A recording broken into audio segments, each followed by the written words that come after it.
That the Minnesota Constitution ensures the fundamental right to reproductive freedom and provide that local units of government cannot restrict an individual's ability to exercise their fundamental rights. House File 1 has made several committee stops. Most recently, the proposal was before the House State and Local Government Finance and Policy Committee.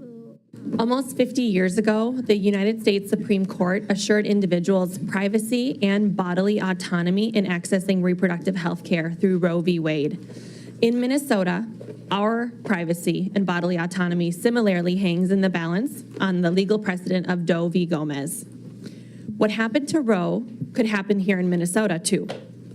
Over mere months, 15 states across the country have banned abortion. In this past election, voters in Minnesota and across the country spoke decisively and told us that they believe everyone should be able to make their own reproductive health care decisions. Republicans opposed the bill, in part, because of the provision that would prohibit local units of government from passing their own laws on the issue. I'm disappointed that those that worship at the altar of local control have decided resoundingly, overwhelmingly, and unanimously to ignore some of their own advice in years past, and have now effectively declared that local units of government are unwise enough to be able to choose what happens inside of their units of government. I find that disappointing, but not surprising. There are several amendments lined up for House File 1, so it's a good bet that today's floor discussion will be a lengthy one. The other bill on the calendar would require Minnesota management and budget officials to factor inflation on both sides of the ledger when estimating future state budget forecasts. Currently, they only do so on the revenue side. Representative Zach Stevenson sponsors House File 35.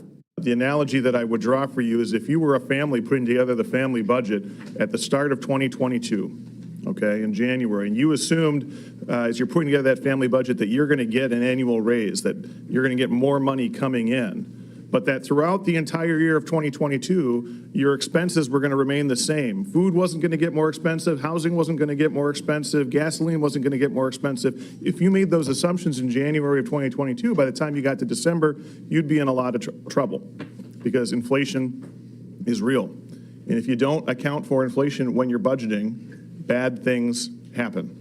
The proposal would require state budget officials to consult chairs and ranking minority members of certain legislative committees and legislative fiscal staff when determining both the inflation rate and how inflation is incorporated into the agency's estimates. In November, MMB officials projected a $17.6 billion surplus. The department is expected to release an updated state budget and economic forecast late next month. For more on these bills or more nonpartisan coverage of the Minnesota House of Representatives, check out our Session Daily work at house.mn.gov/sessiondaily. It's just about time to join members for today's House floor session, so get comfortable because the debate on House File 1 and House File 35 is coming up. We now go to the House chamber for the start of today's meeting.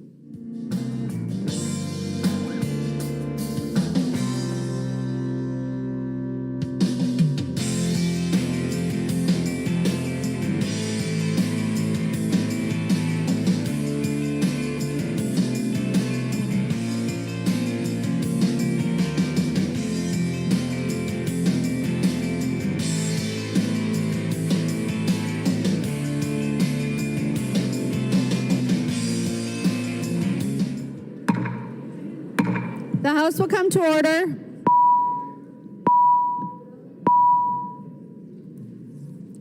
Prayer by the chaplain.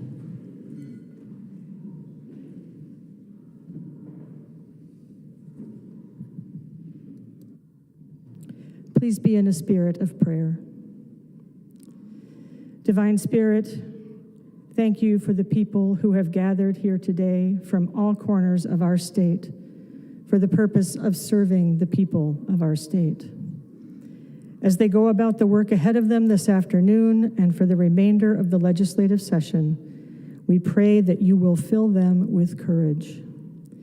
Give them the courage to truly listen to and learn from each other, from their staff members, from their advisors, and from their constituents. Give them the courage to stand up for what they believe in, even when it's hard. Give them the courage to admit when they are wrong. Give them the courage to forgive those who hurt them and to ask for forgiveness when they hurt others. Give them the courage to tell the truth, even when the truth is unpopular. Give them the courage to be firm and still flexible. Give them the courage to look beyond their own experience and to consider the experience of others with lives and backgrounds and needs and beliefs very different from their own. Give them the courage to assume the best of each other. Give them the courage to care for themselves in a society where we are encouraged to work, work, work.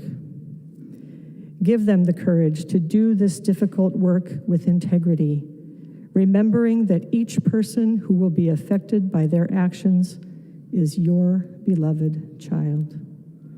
Amen. The chaplain for today is Reverend Rebecca Fletcher, retired hospital chaplain from Lino Lakes, Minnesota. Pledge of Allegiance. Please remain standing and recite the Pledge of Allegiance to the flag of the United States of America.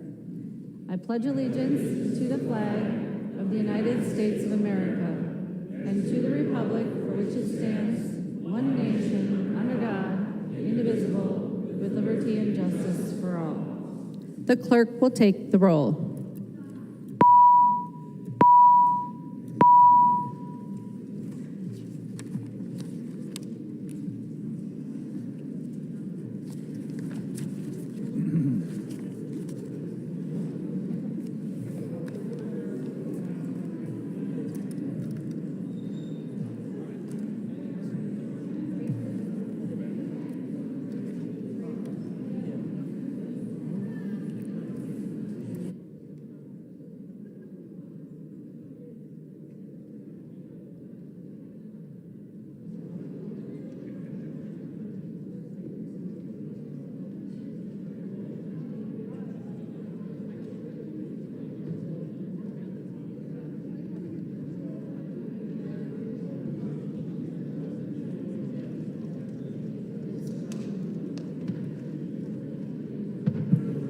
The clerk will close the roll.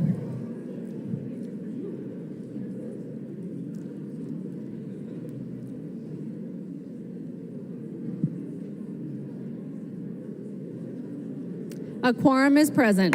The clerk will read the journal of the preceding day. Journal of the House, 93rd Session, 2023, 9th day, St. Paul, Minnesota, Wednesday, January 18th, 2023. If there is no objection, further reading of the journal will be dispensed with, and the journal will be approved as corrected by the chief clerk. Hearing no objection, the journal is approved as corrected by the chief clerk.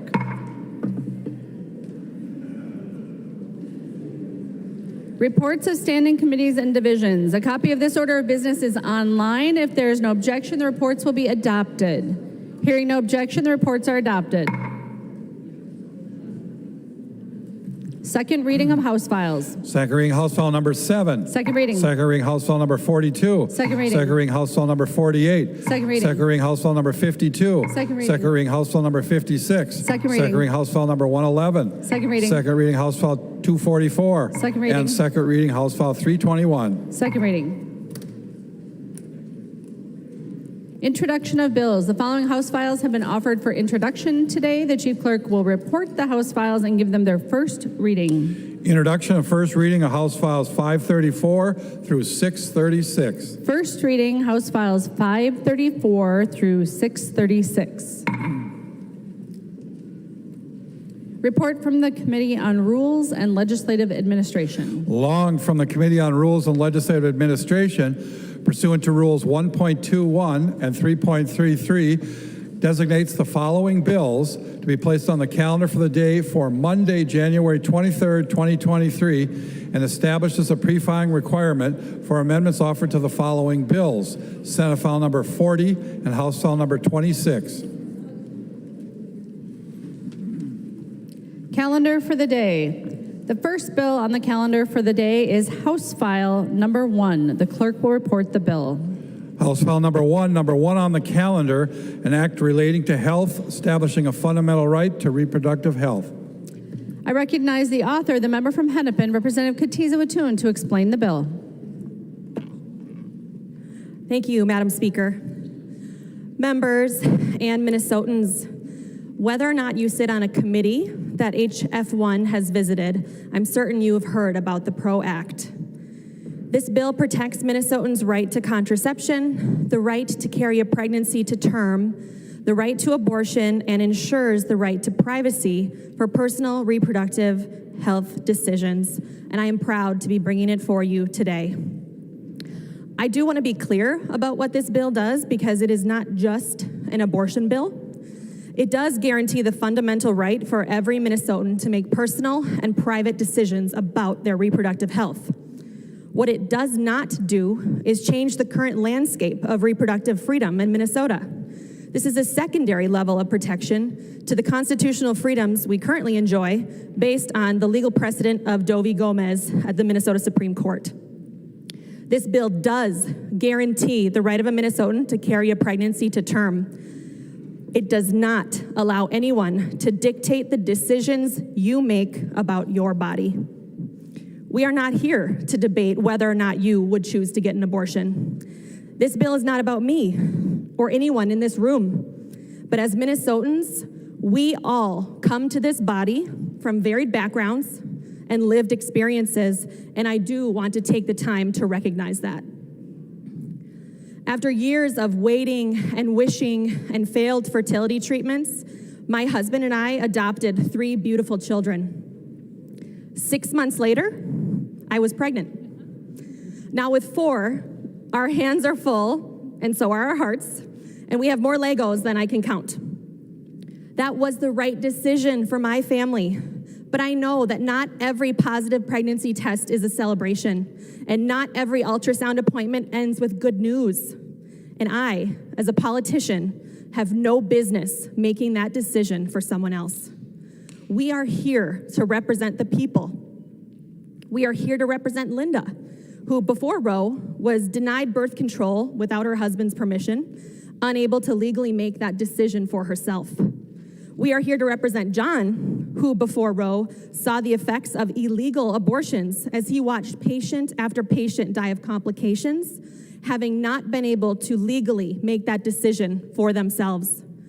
We are here to represent Catherine, who before Roe watched her best friend, abandoned by her family and her partner after becoming pregnant, die trying to give herself an abortion with a knitting needle, unable to legally make that decision for herself.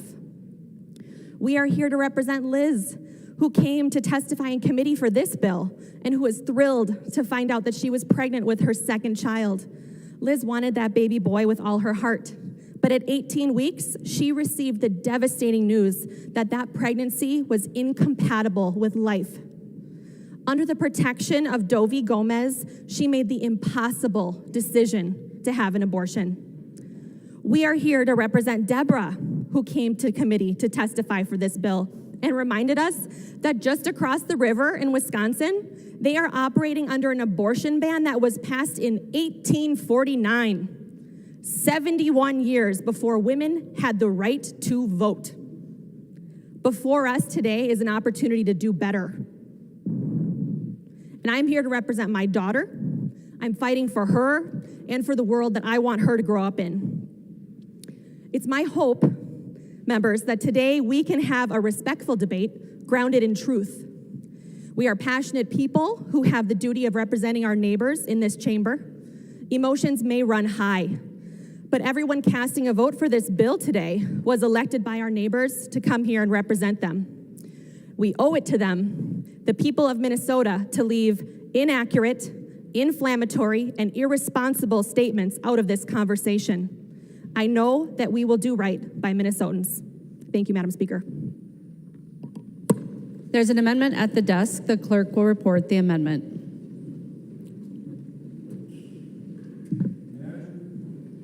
Nash moves to amend House File Number 1 as follows. The amendment is coded A14. The member from Carver, Representative Nash. Madam Speaker and members, this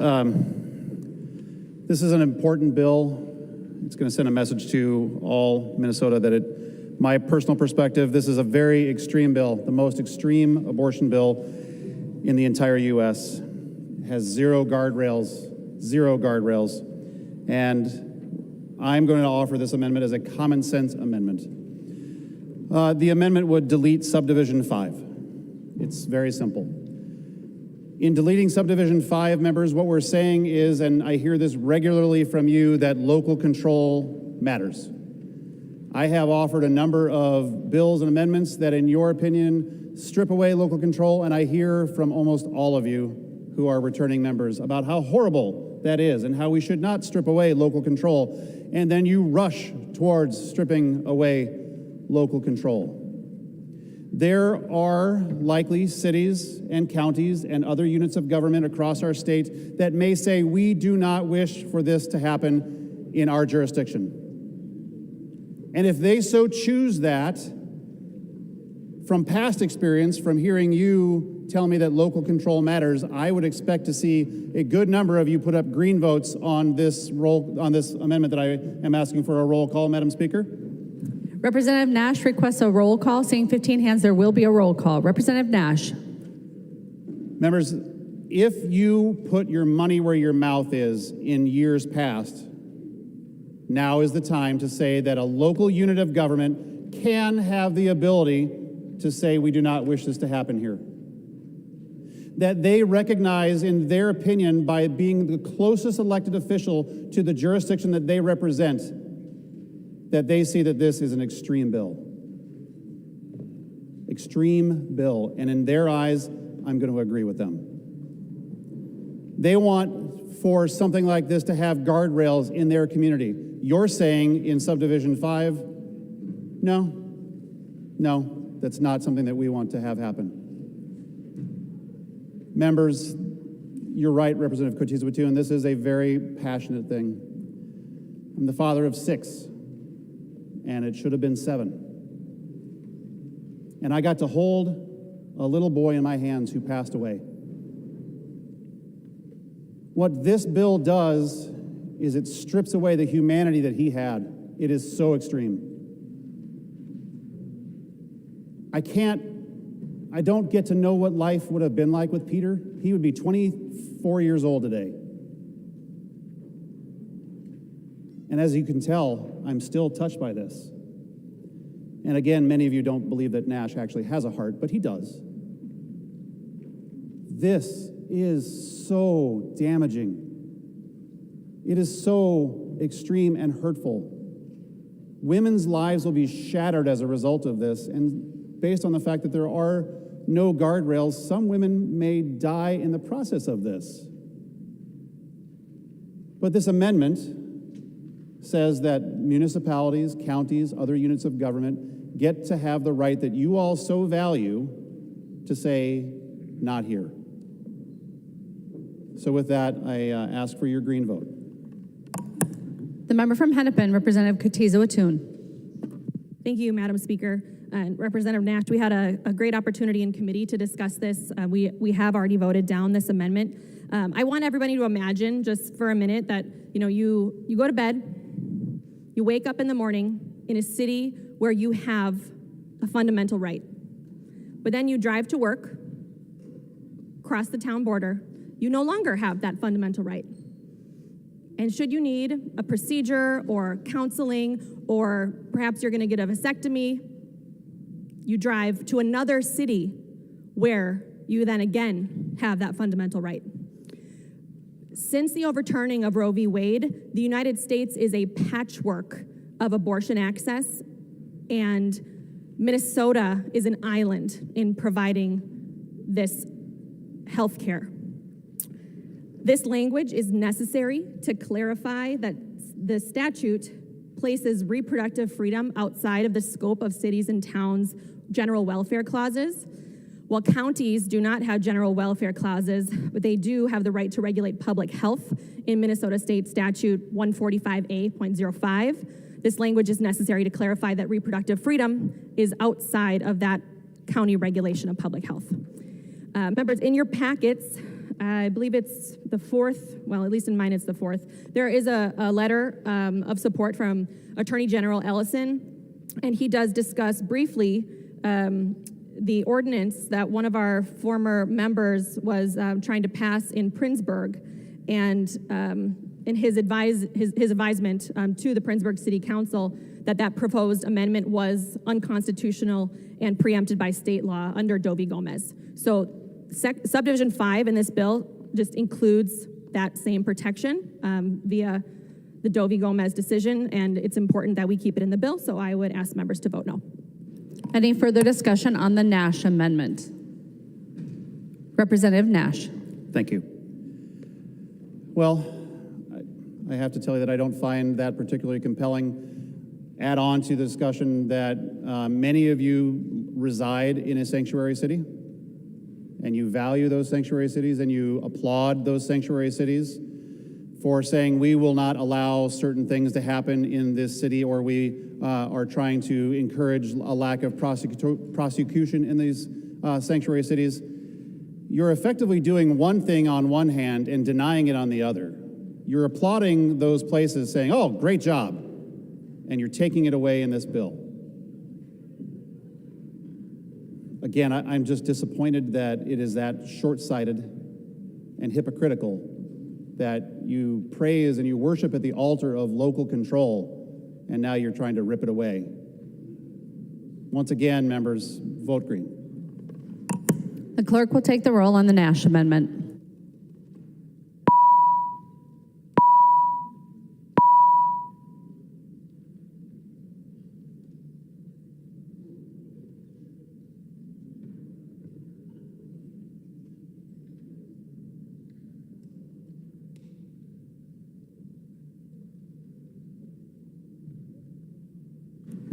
The clerk will close the roll.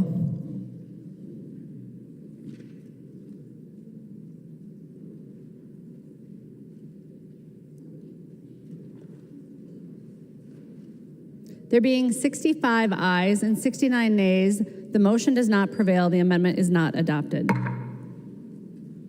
There is an amendment at the desk. The clerk will report the amendment. Scott moves to amend House File Number 1. The amendment is coded A21.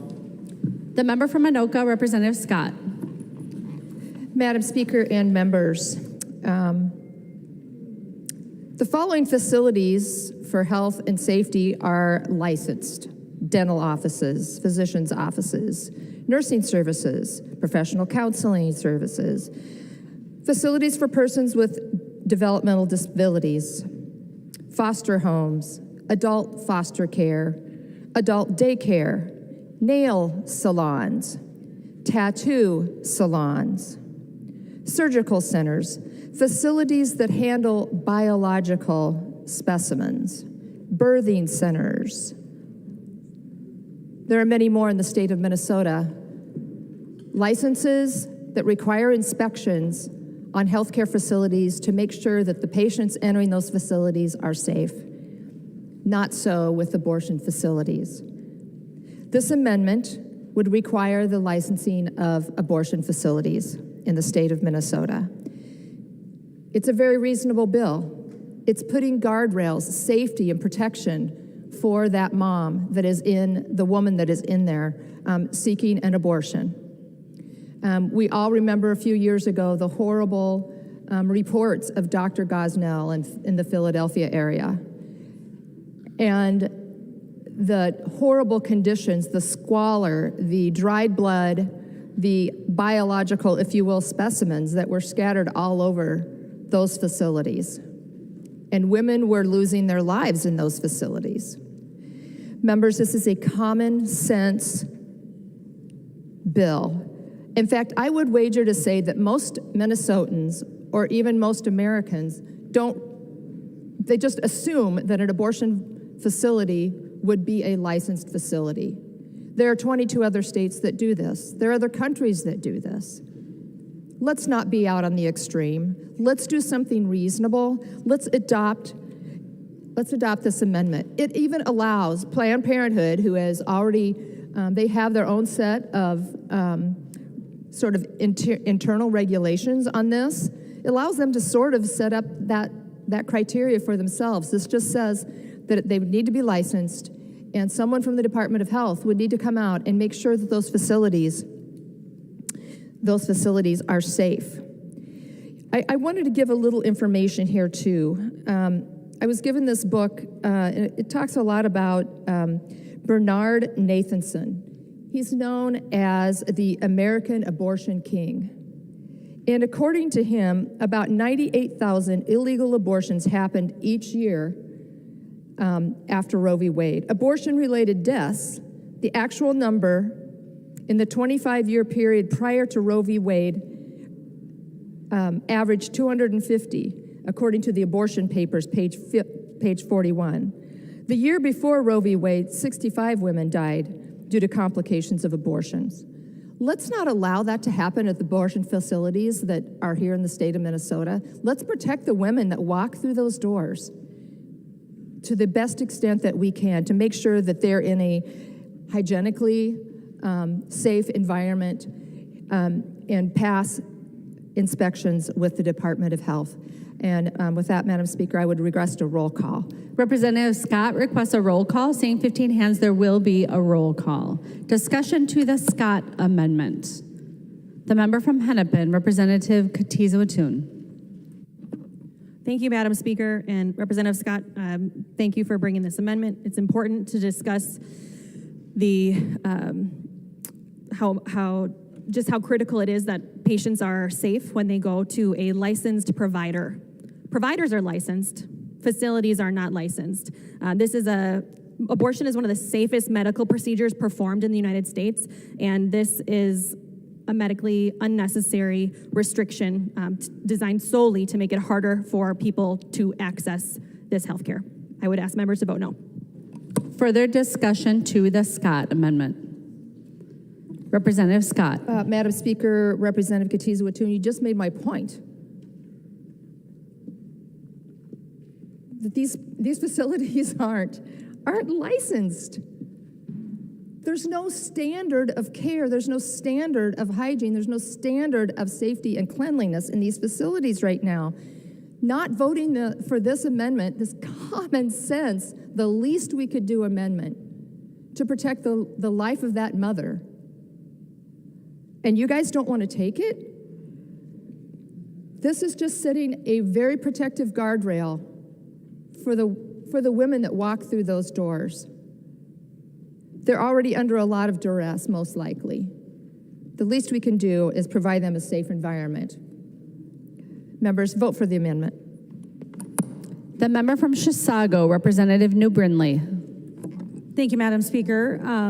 I would just add, thank you, Representative Scott, for bringing the amendment. You may remember that we actually passed this bill in 2017, and it was vetoed that year. But this language is not new. This idea is not new. At least it's not new to us as legislators. But I'll tell you what, when you talk to Minnesotans, when you talk to your friends, when you talk to your neighbors, and they find out that an abortion facility is not licensed, is not regulated, is not inspected in the state of Minnesota, that is certainly news to them. It's shocking. Anyone I talk to about this, they can't believe it. It is so shocking. In fact, I was talking to a good friend of mine who owns a salon, and for a long time she did manicures as part of her salon services.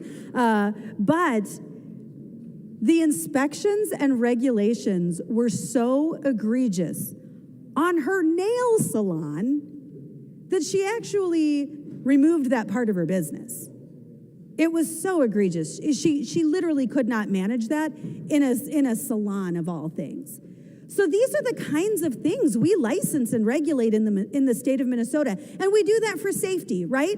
When you're talking about a nail salon, you're talking about tools that might, there might be a nick in a finger or something like that. There's risk of infection. There are legitimate risks associated with that. And therefore, as a state, we choose to license those facilities so that we can make sure that Minnesota regulators can go in, make sure that sterilization protocols are being followed, that the facility is clean, that they're following and monitoring all of the reporting requirements. We do that for a really good reason, and we do that with, oh my goodness, almost everything. We do that in our dental clinics. We do that in nail salons. We do it across the board, and yet we're not going to license facilities that are performing abortions in their facility? These are invasive procedures. I mean, we'll talk about this in a minute, but we are talking about really invasive procedures. Things that absolutely, you think that can't lead to infection? More so than a hangnail at a nail salon? Like, this is silliness. It's so silly that we are having this conversation. Frankly, if we can't even license an abortion facility, I mean, everything about this underlying bill language is extreme, but if we can't even license a facility and make sure that facility is regulated and inspected and found to be safe for the women receiving those abortions, I don't even know what we're doing here.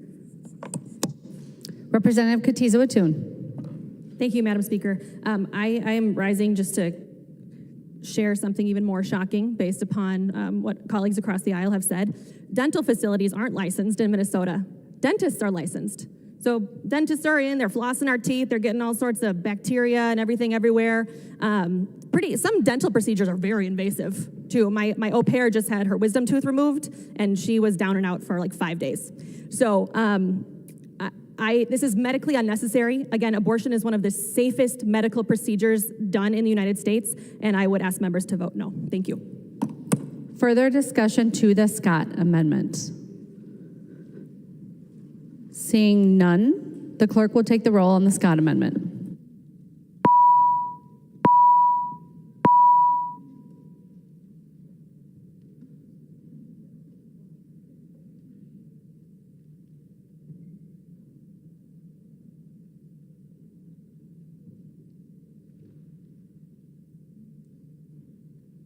The clerk will close the roll.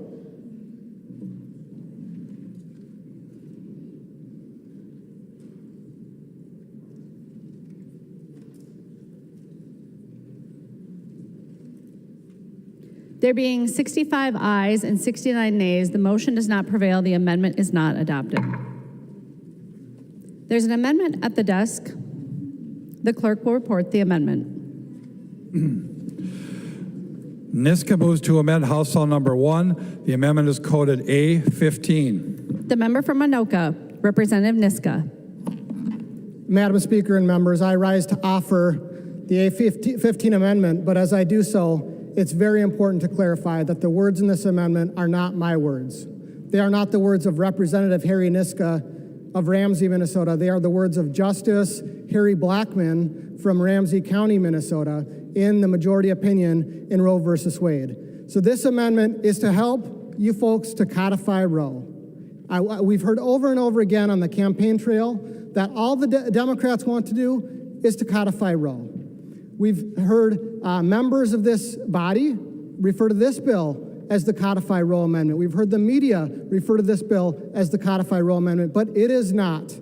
It is not if this amendment is not adopted. The way that the current bill is written is far, far more extreme than Roe versus Wade, which was a much more reasonable, measured approach to this difficult emotional issue than the bill that is before us today.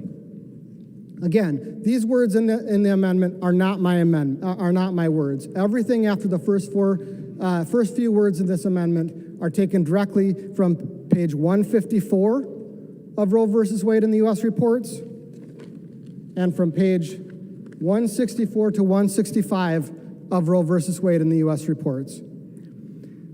This simply asks us as a body to recognize the health of women and to recognize the state's interest in potential life.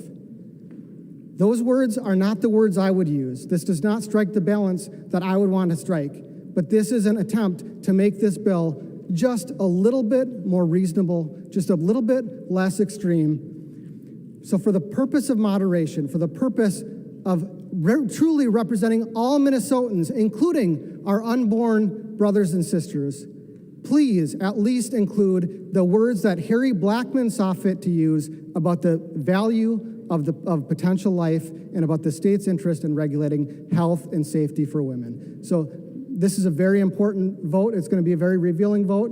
And Madam Speaker, I request a roll call. Representative Niska requests a roll call. Seeing 15 hands, there will be a roll call. There's an amendment to the amendment. The clerk will report the amendment to the amendment. Agbaje moves to amend the Niska amendment to House File Number 1. The amendment to the amendment is coded A23. The member from Hennepin, Representative Agbaje. Thank you, Madam Speaker. That is my amendment. The amendment essentially simplifies the underlying amendment by making it clear that the state does have an important interest in safeguarding health and maintaining medical standards. This should be a standard across the board, and simply having it as a declarative statement makes it easy and clear for anyone interpreting this law to understand that the state still has an important interest in this area. Thank you. Any discussion to the Agbaje amendment? Representative Scott. Madam Speaker, Representative Agbaje, did you, if she would yield for a question, real quick. She will yield. Representative Scott. Thank you. Did you, I know you said safety and health. What, is this the A15? Did you leave out a word life? Isn't that part of it, Representative Agbaje? Representative Agbaje. Thank you, Madam Speaker, and thank you, Representative Scott. Again, the purpose of the amendment is just to make a clear, simple, declarative statement that the state has an interest in protecting health and medical standards, and that is what we are doing today. Thank you. Representative Scott. Well, thanks for that answer, Madam Speaker and Representative Agbaje. You just voted down a protection for health and safety. And now you have an amendment that you want to add it in. But yet you leave life out? This is just stunning, folks. This is so extreme, and you folks, you want to call abortion health care, but you don't want to regulate them like a healthcare facility. And then you want to add in an amendment that adds health and safety in. I am very confused. I would think that the public is too. But I'm just astonished, Madam Speaker, that this is going on, this back and forth. I'm just astonished at the play on words here. I hope we can do better as we move forward. Any further discussion on the amendment to the amendment? Representative Niska. Madam Speaker, members, Representative Scott is completely right. This amendment to the amendment is extraordinarily disappointing. It literally deletes from the amendment the words that Justice Harry Blackmun saw fit to include in Roe versus Wade about the value of potential life. It deletes any value that this body will place on all of our unborn brothers and sisters in Minnesota. Madam Speaker, I have some further comments, but I do request a roll call. Representative Niska requests a roll call. Seeing 15 hands, there will be a roll call. Representative Niska. Thank you, Madam Speaker. This is not a theoretical issue, members. In 2011, when this body was debating the value of unborn life, my son, Jude, sat in this chamber in utero. My wife was a legislative staffer in May 2011. He was about the gestational age that this body was arguing over whether his life had any value. There are thousands of Minnesotans, our unborn brothers and sisters today, and there are millions to come. And the author of this bill listed the people that were represented, but she left out all of the unborn, and this amendment deletes them from the discussion altogether. Not my words about unborn life, Harry Blackmun's words about unborn life. This is extreme. It is unreasonable. For the sake of those unborn brothers and sisters, I urge you, please vote no on this A23 amendment. Thank you. Any further discussion on the amendment to the amendment? The member from Wright, Representative O'Neill. Thank you, Madam Speaker. I just want to be really, really clear what we're doing with this amendment to the amendment. Crystal clear. We are saying, so Roe v. Wade says you can do abortion up to the moment of viability. Now, the age of viability has changed since 1973. And those of us that are, not myself, but those of you who are in the medical field know very clearly that we have rescued and saved young in utero children that were born early as 22 weeks, I believe, maybe even 21. I think there was a 21 weeker. So since 1973, the age of viability has gotten earlier and earlier and earlier and earlier. Roe v. Wade said you can do abortion up until the moment that that child is viable, the moment that child can live outside of the womb. This amendment to the amendment does not codify that. So Minnesota, this legislature at this moment in time is debating whether or not we want to have abortion legal up until the moment of birth. Up until the moment of birth. That is not what Roe v. Wade said in 1973. It was all the way back to, with today's technology, as early as 21 weeks gestational age. This legislature at this moment in time is debating whether or not we want to perform abortions on children in utero until the moment before birth. I want that to sink in. That is extreme. I don't know who in the state of Minnesota, when whoever was at the doors, that's what I've heard over and over again, said, I want to be able to have an abortion up until the moment before I give birth. But that, in fact, is what we are debating with this amendment.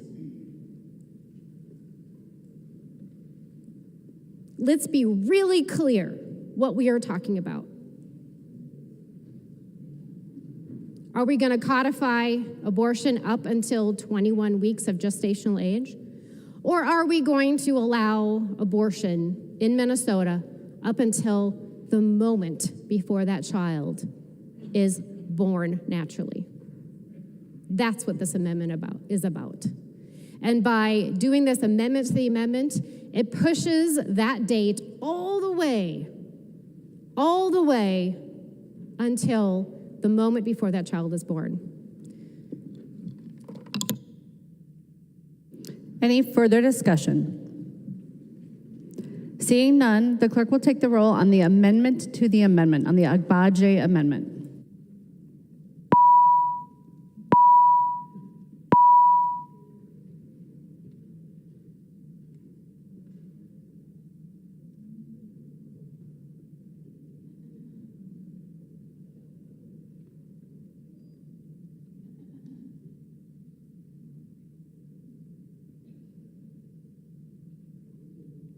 The clerk will close the roll.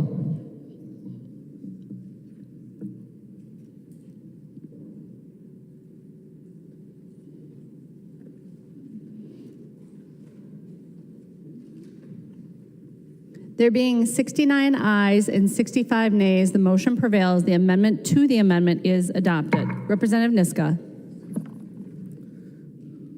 Madam Speaker and members, I'm disappointed in this body. I'm disappointed that the majority of this body cannot even codify the language from Roe about the value of potential life. Even that moderate, pared-down version is unacceptable. It's clear that this body is not going to accept anything other than the most extreme position on this issue, and for that reason, with a heavy heart, I withdraw the A15 amendment. Representative Niska withdraws his amendment. There is an amendment at the desk. The clerk will report the amendment. Keel moves to amend House File Number 1. The amendment is coded A19-2. The member from Polk, Representative Keel. Thank you, Madam Speaker. I offer the A19-2 amendment. Members, the A19-2 amendment is not asking for a lot. We are asking that we remove the extreme partial birth abortion procedure in Minnesota. For those of you who are not sure about the partial birth abortion procedure, I want to enlighten you. It is also called dilation and extraction. I'm a mother of 4, have had 2 other births that were not viable. But I can tell you that this is a painful procedure, and I would suggest that this procedure is more painful for the infant, the child, than it is for the mother, and that is pretty serious. I happen to know what it feels like to try and have a spontaneous abortion, we call it, or a miscarriage, and try and do it without a dilation, and I can't think of the word, D and C, and how painful that is. And it's trust me, it's not fun. It is sad, it is emotional, and it is challenging. A partial birth abortion, if we decide to deliver the baby's head first, because that's what has to happen, the baby's head is born first, and then we deliver the rest of the baby. We have to make sure that the whole baby is out. So if the baby is pulled apart, as in a maybe breech or a butt first a delivery, we pull apart legs and arms, torso, and crush the baby's head. This is a viable child, as Representative O'Neill explained. These are children, these are infants that are viable. I have been blessed with 20 grandchildren. Some of them have come in a rather large size, but a couple of them have come a little early, 4 pounds, 3.9. And the 3.9 little Titus, he's 4 now. He's not tiny anymore, but he was tiny. Little Titus was born early because his brother was sucking all the food, so they had to take them both early. And Titus has not needed any help at all. He breathed by himself right away. He was amazingly strong, and I'm just so pleased with how he has grown. He's a busy little 4-year-old. He and his brother think of all kinds of fun things to do.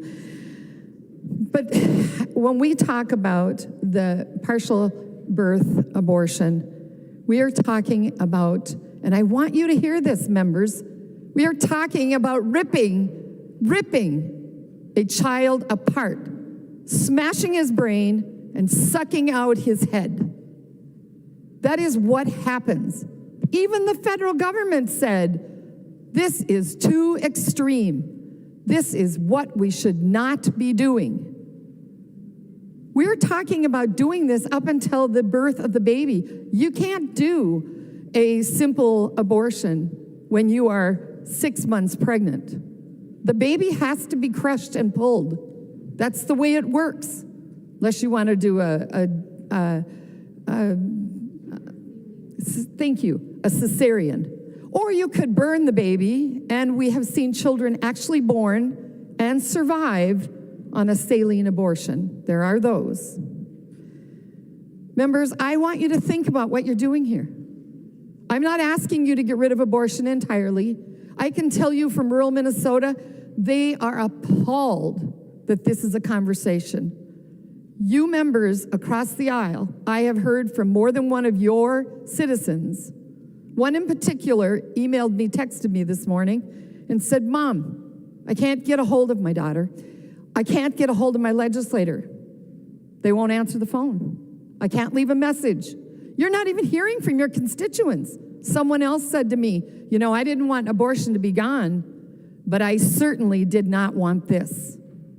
And I'm trying to tell my legislator that I don't want this. I think you better start listening to the public. I know this was a message in the campaign trail, but it certainly wasn't a message in rural Minnesota. And they are not happy. They are appalled that this is what you think should happen.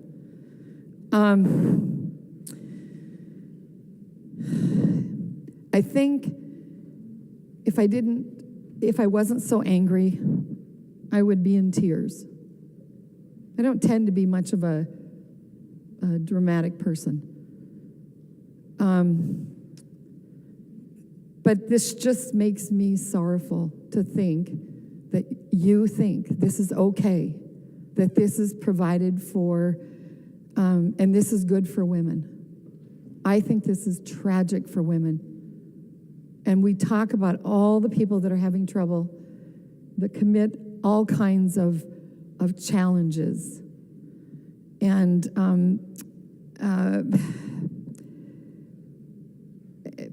we need to remove this. And I would ask you to stop that we are not going to do partial birth abortions.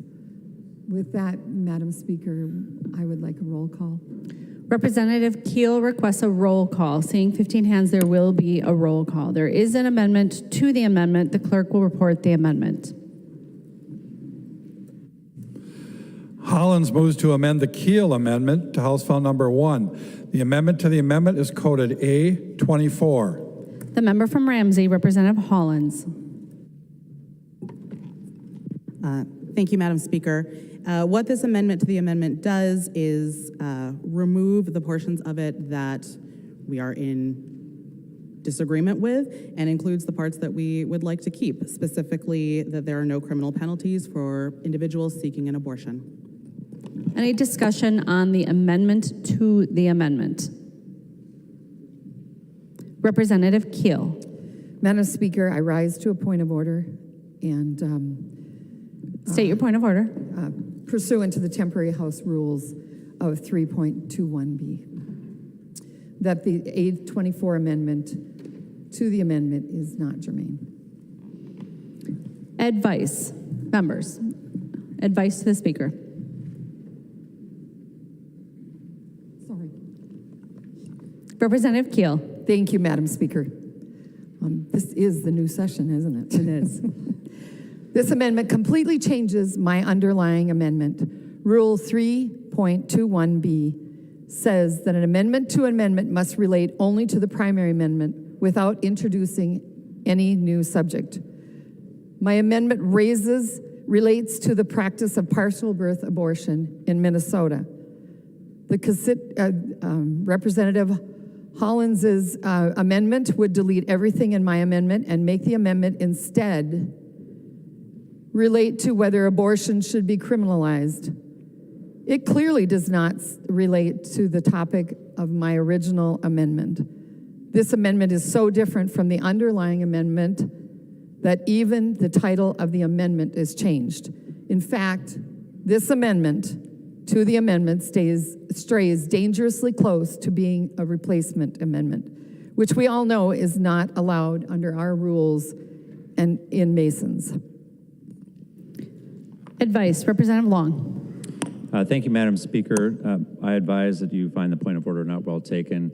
The language that is in the amendment to the amendment is the same as the language that is in the amendment, so it is therefore not introducing a new subject. It is the same subject as is in the original underlying amendment.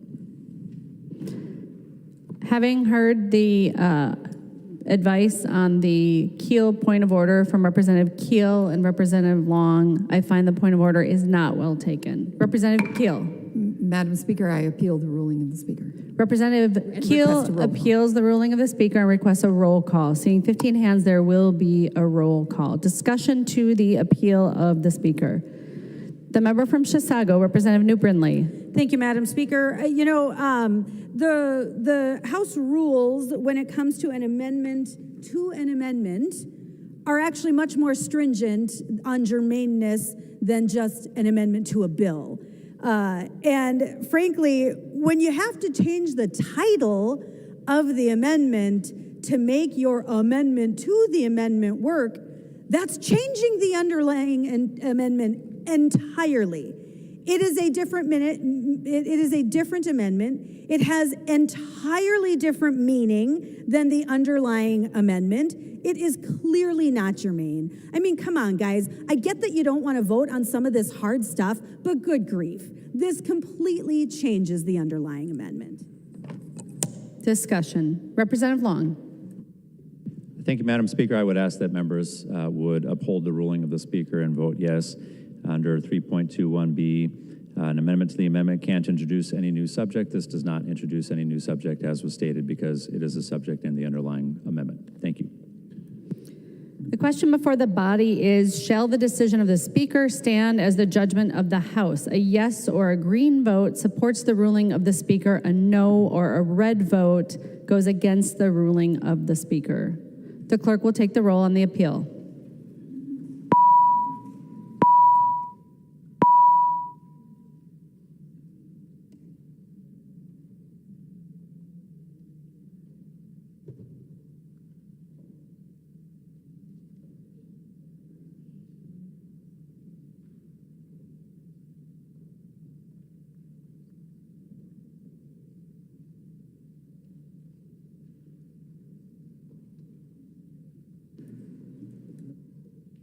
The clerk will close the roll.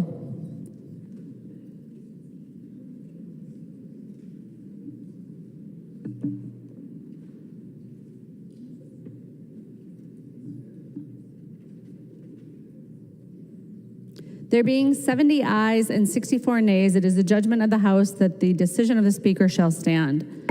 We are on the amendment to the amendment, the Hollins amendment to the Keel amendment. Discussion. Representative Keel. Thank you, Madam Speaker. I would request a roll call for the Hollins amendment. Representative Keel requests a roll call. Seeing 15 hands, there will be a roll call. Further discussion on the Hollins amendment. Seeing none, the clerk will take the roll.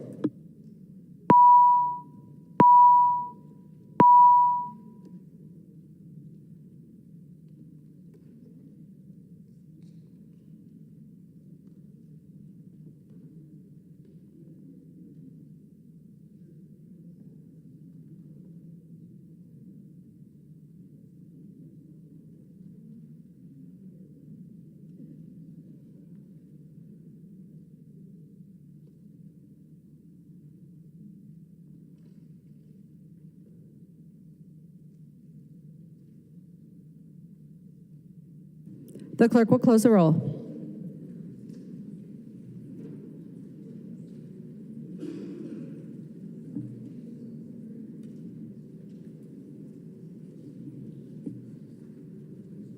There being 69 ayes and 65 nays, the motion does not prevail. The motion prevails. The amendment is adopted. On the underlying Keel amendment, Representative Keel. Thank you, Madam Speaker. I would remove the request to remove the roll call. Representative Keel requests to remove the roll call on the underlying amendment. Representative Keel. Thank you, Madam Speaker. I'm saddened and I am disappointed. I hope you think about this a while, and not even a while. This has changed the whole bill. It's unfortunate. And what really disappoints me is you really don't see the viability of that life and the mother's life. I know you think you do, but you are not. And of course, that's my thought process, but it really saddens me that Minnesotans are now going to have something they had not intended on. And I think you're going to find that in your constituents. I'd suggest you go back and talk to them and let them know what a partial birth abortion is and how awful this is. Thank you, Madam Speaker. Any further discussion on the Keel amendment as amended by the Hollins amendment? Representative Katiza-Watun. Thank you, Madam Speaker. Members, I would ask you to vote no. Any further discussion? All those in favor, please say aye. All those opposed, please say no. No. The motion does not prevail. The amendment is not adopted. There is an amendment at the desk. The clerk will report the amendment. New Brindley moves to amend House File Number 1. The amendment is coded A22-2. The member from Chisago, Representative New Brindley. Thank you, Madam Speaker. The A22 amendment, as Representative Katiza-Watun indicated earlier, some of these amendments have been offered before, but we think the full body should have an opportunity to vote on these amendments and not just those few members who were in committee. Frankly, right now, the underlying bill language allows for abortion for any reason, via any method, at any point in pregnancy. It is the most extreme position on abortion in the entire world, literally on the world stage, with just 7 other countries. So the A22 amendment seeks to put some guardrails around that. And what it would do, it says that for a third trimester abortion, it would only be allowable in cases of rape, incest, and the life of the mother. And the reason we do this, there's some question among medical experts about when a baby can feel pain in the womb. Somewhere between 8 and 20 weeks, we don't know exactly when that might be. But certainly by the third trimester, we do know that babies in utero can feel excruciating pain in the third trimester. And the 3 most common procedures used in a third trimester abortion, and I apologize ahead of time, are pretty heinous. One method of aborting a baby in the third trimester, one of the 3 most common methods, is that of dismemberment. And that is exactly what it sounds like. A baby is literally torn inside the womb. And typically, it's pretty gruesome, it's pretty graphic. Tools are inserted into the uterus. They grab what they can grab, and they pull. And whatever comes out, comes out.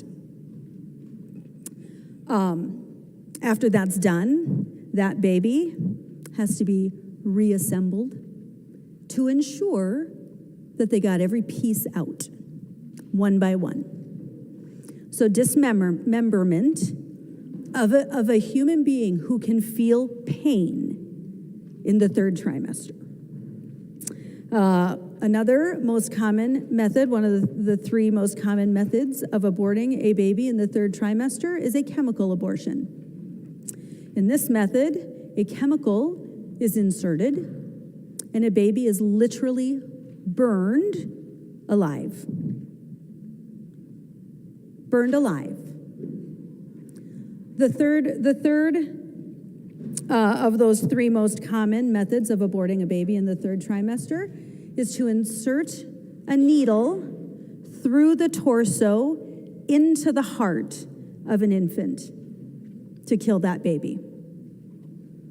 That is how we perform abortions in the third trimester.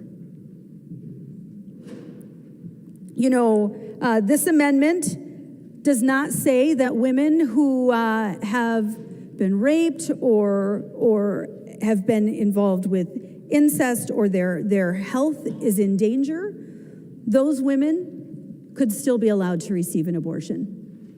Because we understand that there needs to be protections for women as well. But there has to be a point at which some humanity kicks in for us. There has to be a point at which we can all look around and say, this is particularly disturbing. And I would just make a point that, if you did these things to a baby just a week later, a day later, if that baby was outside of the womb and you did these things, again, a day later, not only would you be charged with murder, but that would be aggravated. A judge would consider those aggravating circumstances for how heinous that kind of crime would be. We are offering what we believe are very reasonable amendments to this bill. We are not neutering this bill like what was done to Representative Keel's amendment. We're not doing that to this underlying bill. We're not trying to do that. We're not trying to delete your language. We're just saying that there should be some reasonable guardrails around what we're doing here.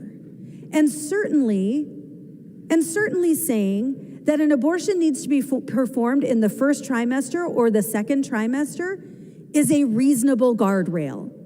At some point, we need to be willing to consider a little humanity and what might be happening in that little body in the womb in the third trimester with those really gruesome methods of abortion. And I would ask for a roll call vote on this amendment, Madam Speaker. Representative New Brindley requests a roll call. Seeing 15 hands, there will be a roll call. There's an amendment to the amendment. The clerk will report the amendment. Jordan moves to amend the New Brindley amendment to House File Number 1. The amendment is coded A25. The member from Hennepin, Representative Jordan. Thank you, Madam Speaker. I am glad to see that we all think it should not be a crime for Minnesotans to make choices about their health care, which is what my amendment does. I trust Minnesotans to make those choices. Discussion on the Jordan amendment to the amendment. Point of order, Madam Speaker. Madam Speaker. Representative Dowd, state your point of order. Thank you, Madam Speaker. I rise to a point of order under Mason's Manual, Section 401 and Section 398. I can read them to you, actually. Mason's Manual, Section 401, Part 4. An amendment identical to one previously decided on the same bill is not in order. And Section 398, Part 2. When a proposed amendment has been defeated on the same amendment may not be proposed again without first reconsidering the vote by which the amendment lost. It is clear that in this chamber we don't do the same motion multiple times. This actual amendment would turn the New Brindley amendment into an amendment that was already decided in this chamber. That amendment was the Keel amendment that was then amended by a Katiza-Watun amendment to the amendment. So that was the A19, and then once the A24 was added, if this amendment were to be added to this bill, it would be the exact same amendment. And it's not just that that amended amendment would be out of order. This vote right here is out of order because this is actually the same vote that we just took. This is a vote to say we want to turn it into the exact same language as the previous question that we just considered here in this body. So we have a long history of not doing this in this chamber. I understand that these amendments are designed to kind of soften these underlying amendments so that more members can vote for them from your side of the aisle. I appreciate that. However, this particular effort on this amendment is clearly out of order according to not only Mason's Manual, but according to our precedents here in the House and the way we've conducted ourselves in the past. So, Madam Speaker, I would ask that you find my point of order well taken and rule this amendment to the amendment out of order. Representative Dowd, I would call your attention to line 1.3 in the Hollins amendment and 1.3 in the Jordan amendment. They are different. Representative Dowd. Representative Long. Thank you, Madam Speaker. I would ask that you find the point of order not well taken because they are not identical if you look at the lines 1.3 and 1.3, as you stated. Thank you. Representative Dowd. Thank you, Madam Speaker. Point of parliamentary inquiry. What part of those two lines is different? On line 1.3 on the Hollins amendment, there's a reference to Minnesota statute section 145.417. And on the Jordan amendment, there's a reference to Minnesota statutes 145.418. Yeah, thank you, Madam Speaker. We can put the same language in every section of statute in the entire statute book. We can put it in every one, and it's still the same amendment. It still has the same impact, it has exactly the same language, and it does exactly the same thing. We can put it everywhere in the book. And we all know that it's exactly the same amendment. There isn't a thing on these two amendments that's different. You know, suggesting that we're going to insert it into a different section of statute, they do exactly the same thing. And therefore, it is exactly the same amendment. Doesn't matter. We could insert it. We could vote. I could offer this amendment 75 times tonight in 75 different sections of statute, and I guarantee you before I got to the third one, you would rule every one of the subsequent ones out of order because I'm violating this section of Mason's Manual. So, Madam Speaker, I think we all know that putting the same language, the exact same language, into different sections of statute doesn't make it a different amendment. This is exactly the same amendment, the exact same language, and therefore it is a violation of those two sections of Mason's, 398 and 401. And I'd ask you to find my point of order well taken. Thank you, Madam Speaker. Advice on the point of order. The member from Stearns, Representative Dameth. Thank you, Madam Speaker. I would ask that you would rule the A25 out of order.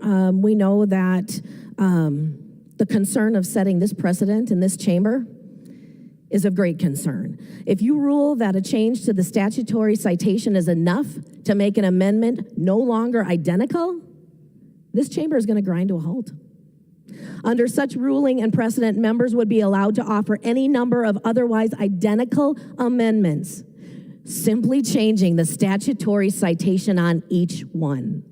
We know that the right thing to do would be to rule the A25 out of order, and I would ask that you would take that point of order well taken.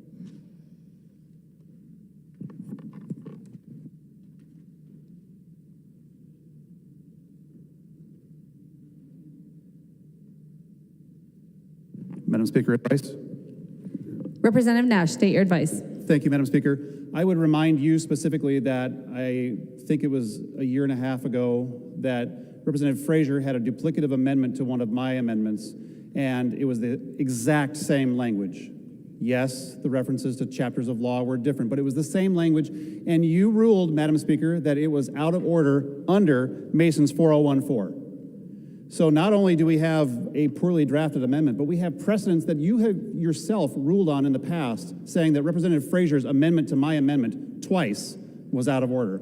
I would hope that you would find the doubt point of order well taken, that you would rule this amendment out of order based on your own behavior in years past. Representative Long, advice. Thank you, Madam Speaker. I just wanted to note that we are not changing the underlying statutes with our amendment. These were the underlying statutes that were in the proposed amendments that we have been amending. So those were in the underlying amendments. All that our amendments are doing is changing the language in them. So we are not making additional, to Representative Doubt's point, we're not changing the section in our amendment to try to get around any rule. The rule says that they cannot be identical, and they are not. Thank you, Madam Speaker.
Speak again.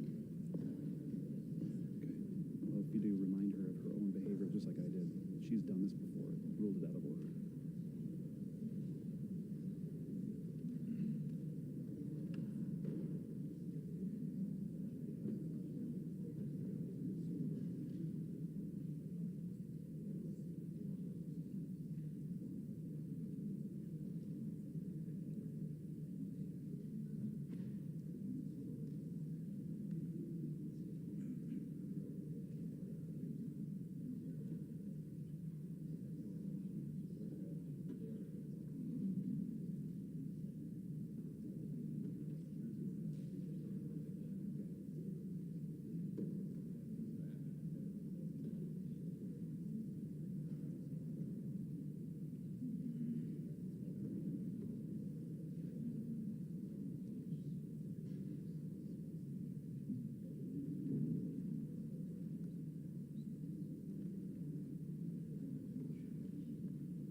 Members, I have been remiss in not introducing a former member who's in the chamber, former State Representative Ilhan Omar, now Congresswoman for the 5th Congressional District, is in the chamber. If we could give her a warm welcome.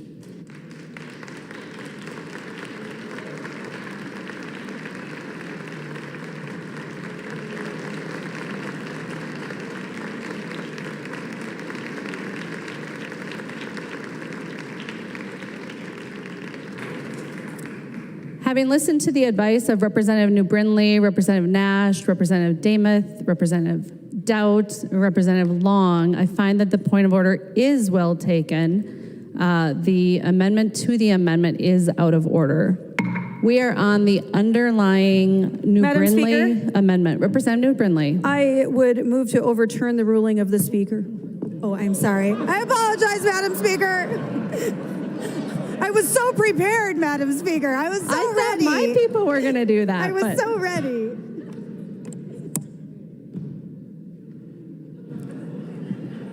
Discussion to the New Brindley amendment. Any discussion on the New Brindley amendment?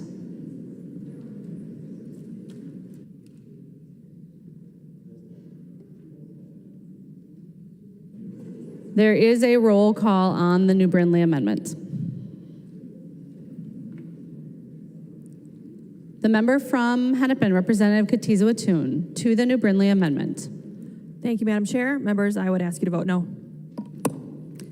Representative New Brindley. Thank you, Madam Speaker. I would certainly ask you to vote yes, but as you are thinking about this vote, I really hope you think about the things that we talked about. I know that we just got a little off track talking about rules, which is not very interesting. But now that we're actually taking a vote on this amendment, I hope you think about these things and don't think about what I said. Don't think, I mean, frankly, what I say here is not important. What is important is that we're actually thinking about that life, about that person, about that human being who we know in the 3rd trimester can feel excruciating pain. And I will remind you that that pain is inflicted in horrific ways in this 3rd trimester. Dismemberment, being burned alive, having a needle inserted into the heart to kill that infant. I would also remind you that this amendment still allows exceptions. It still allows exceptions for rape, incest, the health of the mother. This is the most reasonable guardrail we could possibly place on House File 1, and I hope you will vote yes. Madam Speaker, I request a call of the House. Representative Damath requests a call of the House. Seeing 10 hands, there will be a call of the House. Members, because during COVID we did not have call of the House, I'm going to explain what a call of the House is. On the call of the House, we will open the board for members to press their button to indicate that they are present in the chamber. And members cannot come and go without catching the eye of the speaker to get permission to leave. So the clerk will take the roll on the call of the House.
The clerk will close the roll.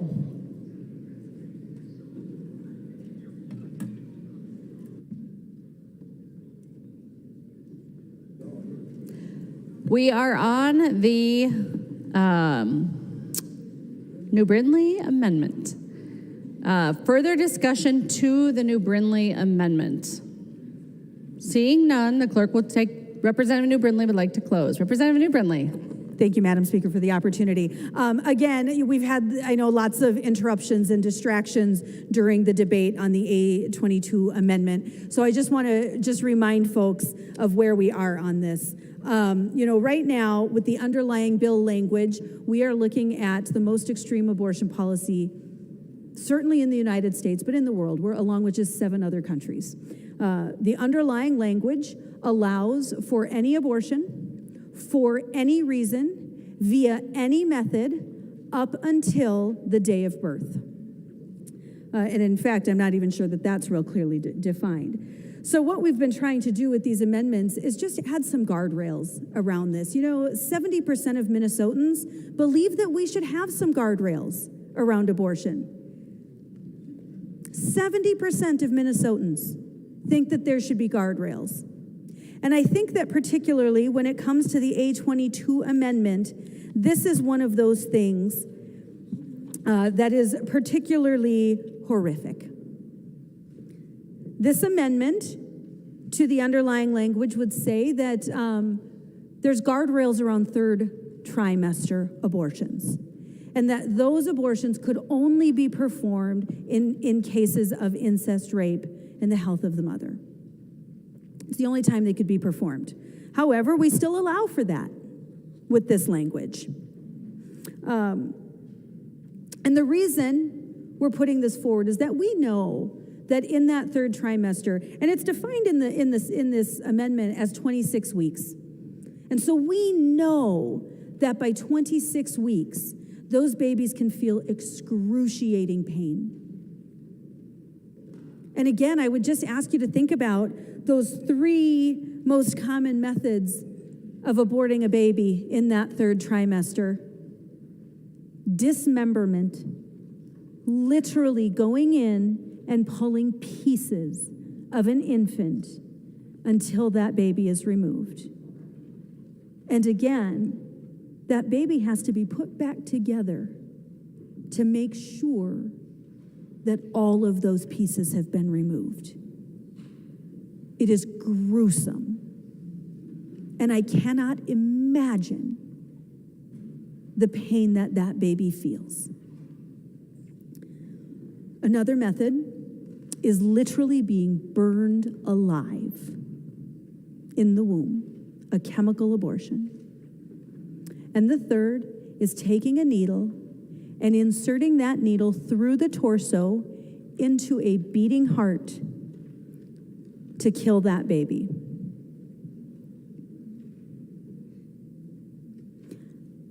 I'm grateful for the opportunity that we have to vote on this amendment. I'm hoping that what this shows us is that there's some humanity here today. And that while, even as this amendment shows, we want to protect women in this state, and certainly as other amendments we've offered have shown, we want to protect women. We also want to protect babies. And beyond 26 weeks, when they are feeling pain, surely we can say that in only the most extraordinary circumstances should that happen. And I would ask for a yes vote. The clerk will take the roll on the New Brindley Amendment.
The clerk will close the roll.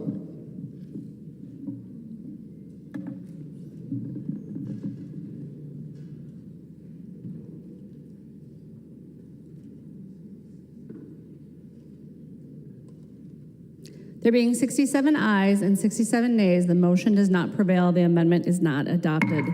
There are no further amendments at the desk. The clerk will give the bill its third reading. Third reading, House File Number 1. Third reading, House File Number 1. Representative Long. Madam Speaker, I move that the call of the House be lifted. Representative Long moves that the call of the House be lifted. All those in favor, please say aye.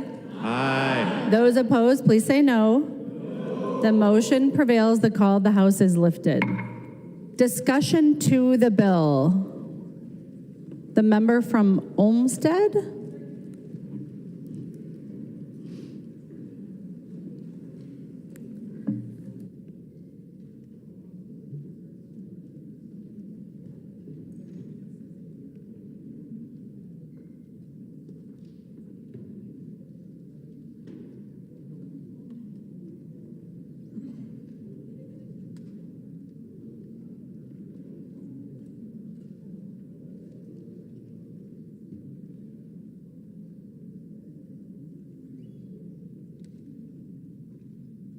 Members, we're on third reading to discussion of the bill. The member from Hennepin, Representative Cleavorn.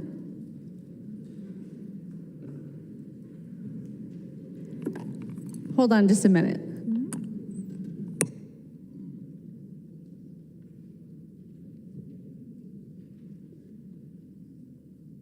Discussion to the bill.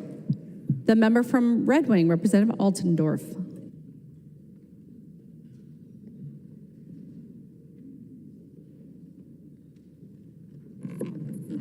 Sorry, Goodhue. Representative Altendorf. Thank you, Madam Speaker.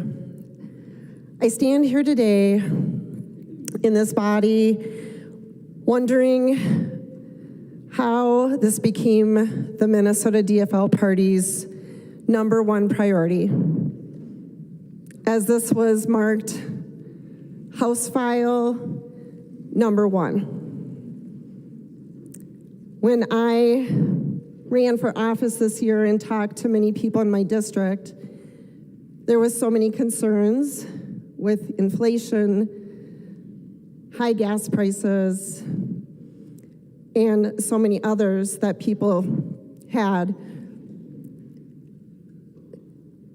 There was a smear campaign against the Republicans. We were outspent something like 1-7. We were called extreme. We were called radical. We were falsely said to the women of Minnesota that we were going to take away their rights.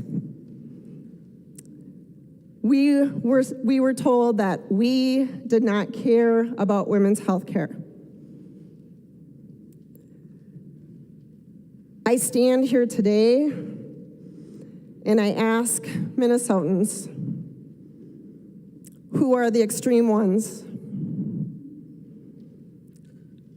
I ask Minnesotans today, how can the majority party get this so wrong?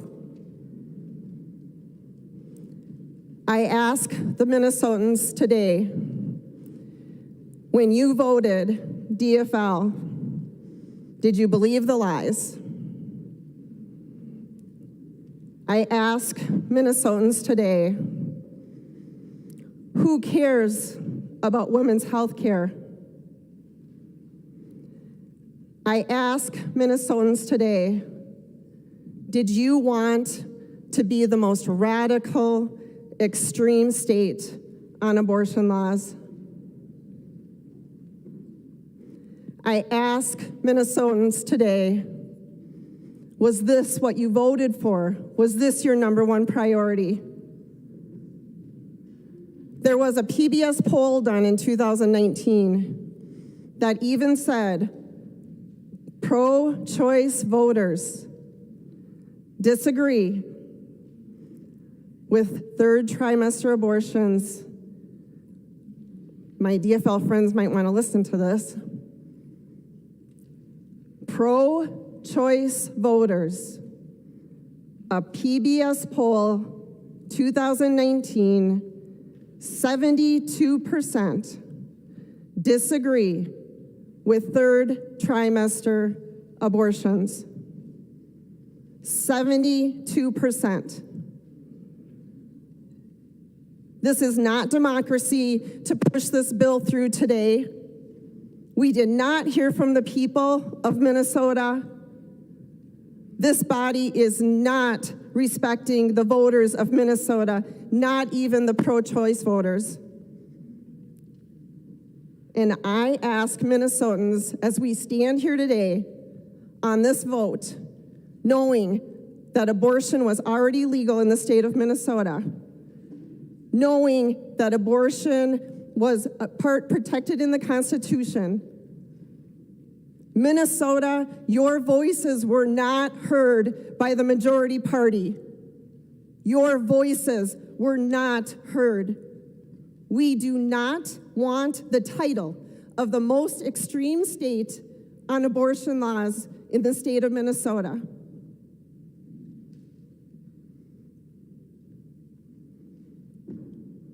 I ask for the DFL party to be reasonable and to add guardrails for the health and the safety of the mother. I ask the DFL majority to listen to the voters of Minnesota. And if you do not, you are going to wake up a giant here in Minnesota. People that are not going to accept this, because this is not healthcare. We see through your hypocrisy. We see through the lies. This is not what Minnesota wants. The member from Meeker, Representative Erdahl.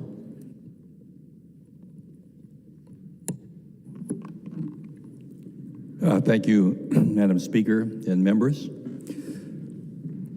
Today is a sad day in Minnesota. You know, each day I come to the Capitol with enthusiasm about facing new challenges and finding solutions for the people of Minnesota.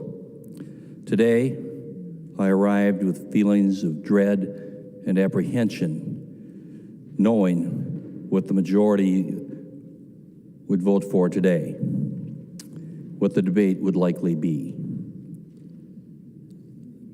You know, we hear a lot of talk about extremism. In the last campaign, I think virtually every Republican was branded as an extremist. Now, what is an extremist?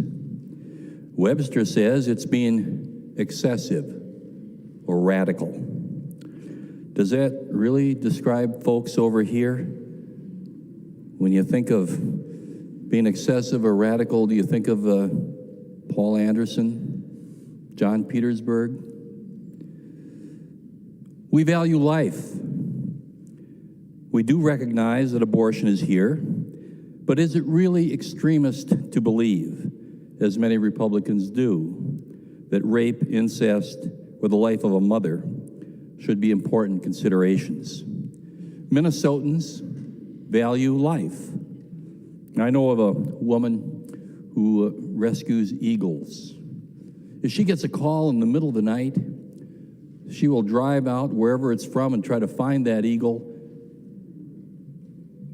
carry it to her car, and take it to a raptor center down in the cities and try to be there in the morning so she can deliver that injured eagle and save its life.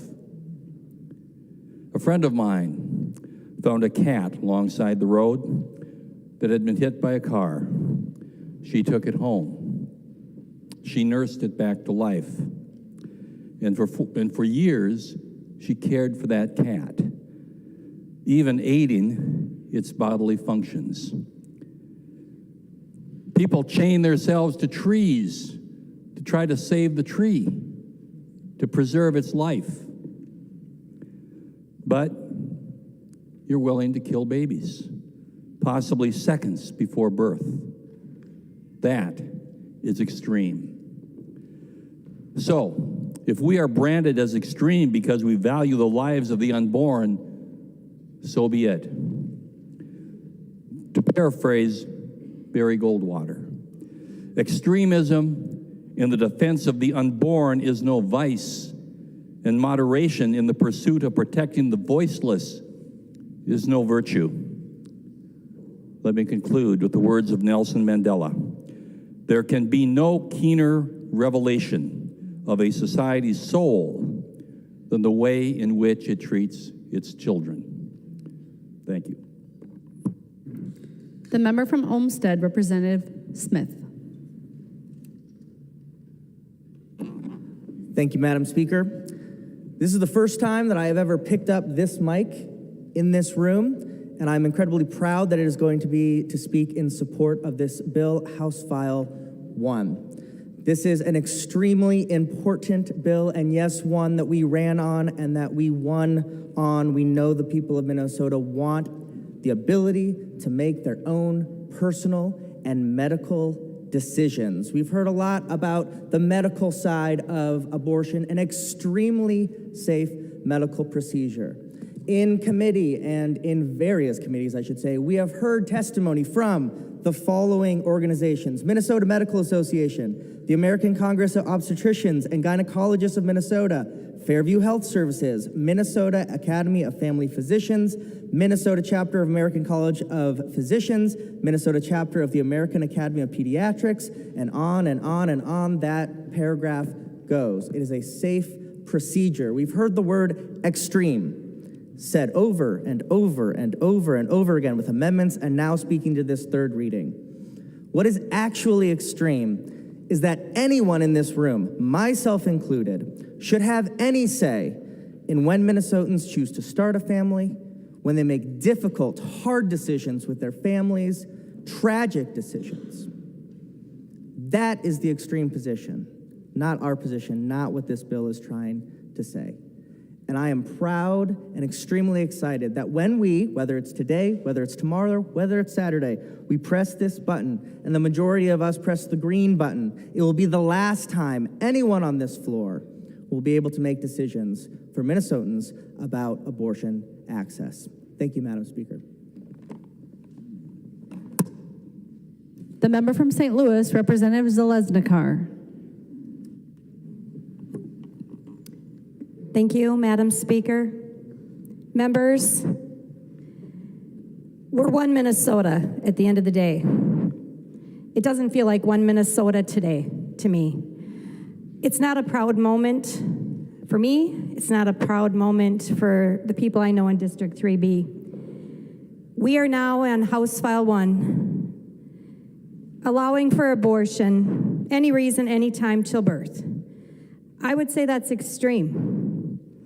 With privilege of a trifecta comes great responsibility. This day will be remembered long past me.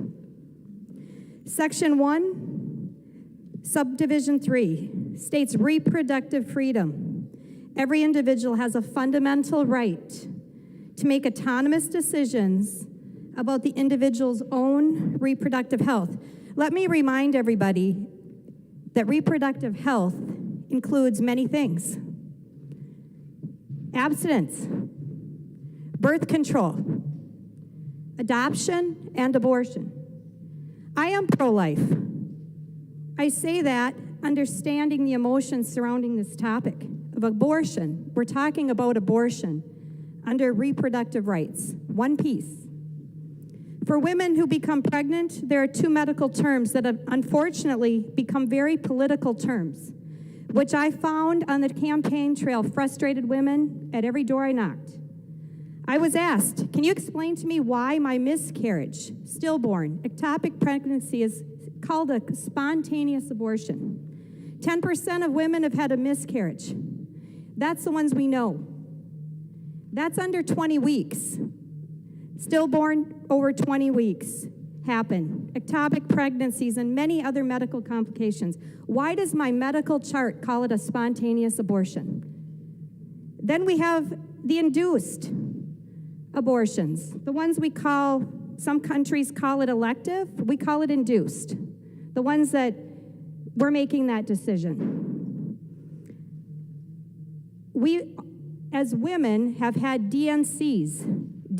They're all under, we have medications that are used, whether we have a spontaneous abortion or a induced abortion. It has confused all of Minnesota to the point where we are not even reasonable at the final time of a trifecta to make a vote for all Minnesotans. It's extremely disappointing to me. Like I said, my constituents who are pro-choice have reached out to me. They've communicated loud and clear. We do not support third-term abortions. They simply wanted Roe versus Wade, and they got something that's far more extreme. Let me remind Minnesotans that we're joining a few countries who allow abortions past viability and all the way to 40 weeks. Who are we joining? North Korea and China. I'm not excited about today. The minority party presented reasonable amendments to allow no third-term abortions, except for the life of a mother, rape, incest. We've heard it all. It was voted at committees I sat on, 100% no. We now have 0 guardrails. Minnesotans are reasonable. I know that in my heart. I'll leave here today knowing I did my best. I would never, nor would any member of this GOP, deny a woman in Minnesota a spontaneous abortion for the life of the mother, miscarriage, stillborn ectopic, and we've even went beyond saying, let's be reasonable. Let's have second trimester. And it's a hard no. So induced abortions till 40 weeks is not Minnesota values. And the 2021 report from MDH talks about 18 girls that were 15 years and under had induced abortions. 163 minors, 16 to 17, also had induced abortions. Minors who could be victims of abuse, sex trafficking with no reporting. I don't know who has their voice. I don't care if it's thousands, one is too many. These are young girls. Minnesota's 5th in the country for sex trafficking, and yet we're gonna have girls potentially at risk. I say this to you as a person who had a high-risk pregnancy. I was on bed rest for months. I then, because I had symptoms that looked like Down syndrome, I had excessive amniotic fluid, and I ended up seeing a neonatologist weekly. I was told the eyes were too far apart. The bones don't measure right. We can't see the fingers, and the list went on and on. I was advised to get an amniocentesis, and although I've been a nursing home administrator my whole life, I said no. The baby's gonna be at more risk for me to go into labor, and I would have no chance of saving this baby.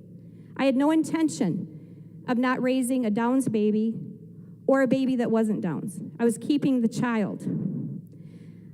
I had a genetic counselor come in and speak to me as a pregnant woman. Like I would hope they would speak to all people for 24 hours, have some advisement. To tell me at 30 years old, do I know that if I choose to keep this and I continue and I don't, find out if I have this Downs baby, that, you know what, I might not be married because statistics show my husband might leave me. I might not have the time to spend with my other child because I'm gonna have a different child. I left that room and I just prayed. And I left that room and I knew I was having a baby. I fully expected to have a Down syndrome baby. Guess what? The doctors were wrong. The specialists, they're humans too. They are not always 100% right. I learned that in breast cancer. I had 3 opinions there, all different from doctors. No one more important than the other. I made my decision. I kept this baby. And I can tell you, yes, his bones were big. He follows his Slovenian grandpa. He has very big bones. If you met Bob Zalesnikar, you would know what I'm talking about. I have 2 children that sit at the table. I'm glad that they do. And I hope members review what we're really talking about. I'm a reasonable person. I think Minnesota's reasonable, and we're far beyond it. We cannot join and be proud to join. Not France and some of these countries that have parameters for 12 weeks or up to what we used to have with Roe versus Wade, something that was viability. We're going with North Korea, China. Did you all hear what I said? China and North Korea. I'm not hanging my hat on that. I hope you vote no. The member from Olmsted, Representative Hicks. Thank you, Madam Speaker. I was married for 4 years when I had my first ectopic pregnancy. I grew up in the church. I'm a good Baptist. And I went to the doctor with symptoms, and they said, "We think you have an ectopic." And the church taught me that if I prayed hard enough and if I trusted, that baby would be okay, and that the doctors can be wrong, and that humans are fallible. And so I sat in that room with that emergency room doctor, and I said, "Are you 100% sure?" And that physician explained to me that he was pretty sure, but he couldn't be 100% sure unless he did more blood work in 24 hours. But given the symptoms that I was having in that 24 hours, that tube could rupture and I could die. I didn't have any other children yet. I had been married, I had a house, I was finishing up a master's degree. And I looked at my husband and I said, "What do we do?" And he said, "It's your choice." And the doctor said, "There's a pill that you can take that will save your tube and it will potentially save your life." And I said, "But you said you're not 100% sure. You're not sure."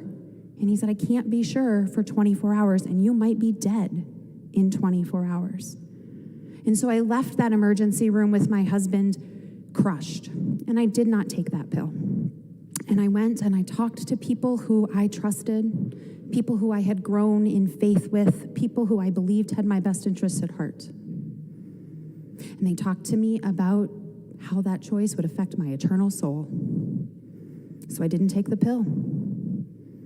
And the next morning I went in for the blood work, and the doctor called me just a little bit later and told me that I needed to get to the emergency room right now. And I went, and I don't remember a lot because it ruptured, because I had emergency surgery, because they took my tube, because I was in a room where I was making choices based on other people's definitions, where I didn't feel empowered because of my own choice to trust the physicians that I was with. And I don't think as a politician, it's my job to be in that room ever.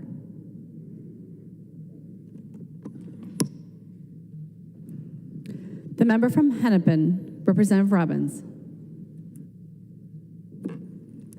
Thank you, Madam Speaker and members. This is a very difficult day for all of us, and I appreciate the discussion we've had. You know, I'm old enough to remember when many friends of mine who are Democrats wanted abortion to be safe, legal, and rare. That was the mantra back in the 80s and 90s.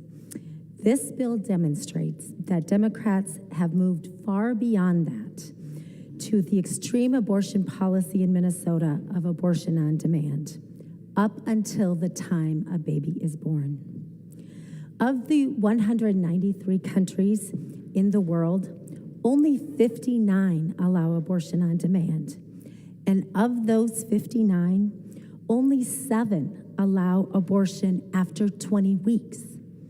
This is less than what Representative Newt Brindley's amendment would have done, which would have been 26 weeks.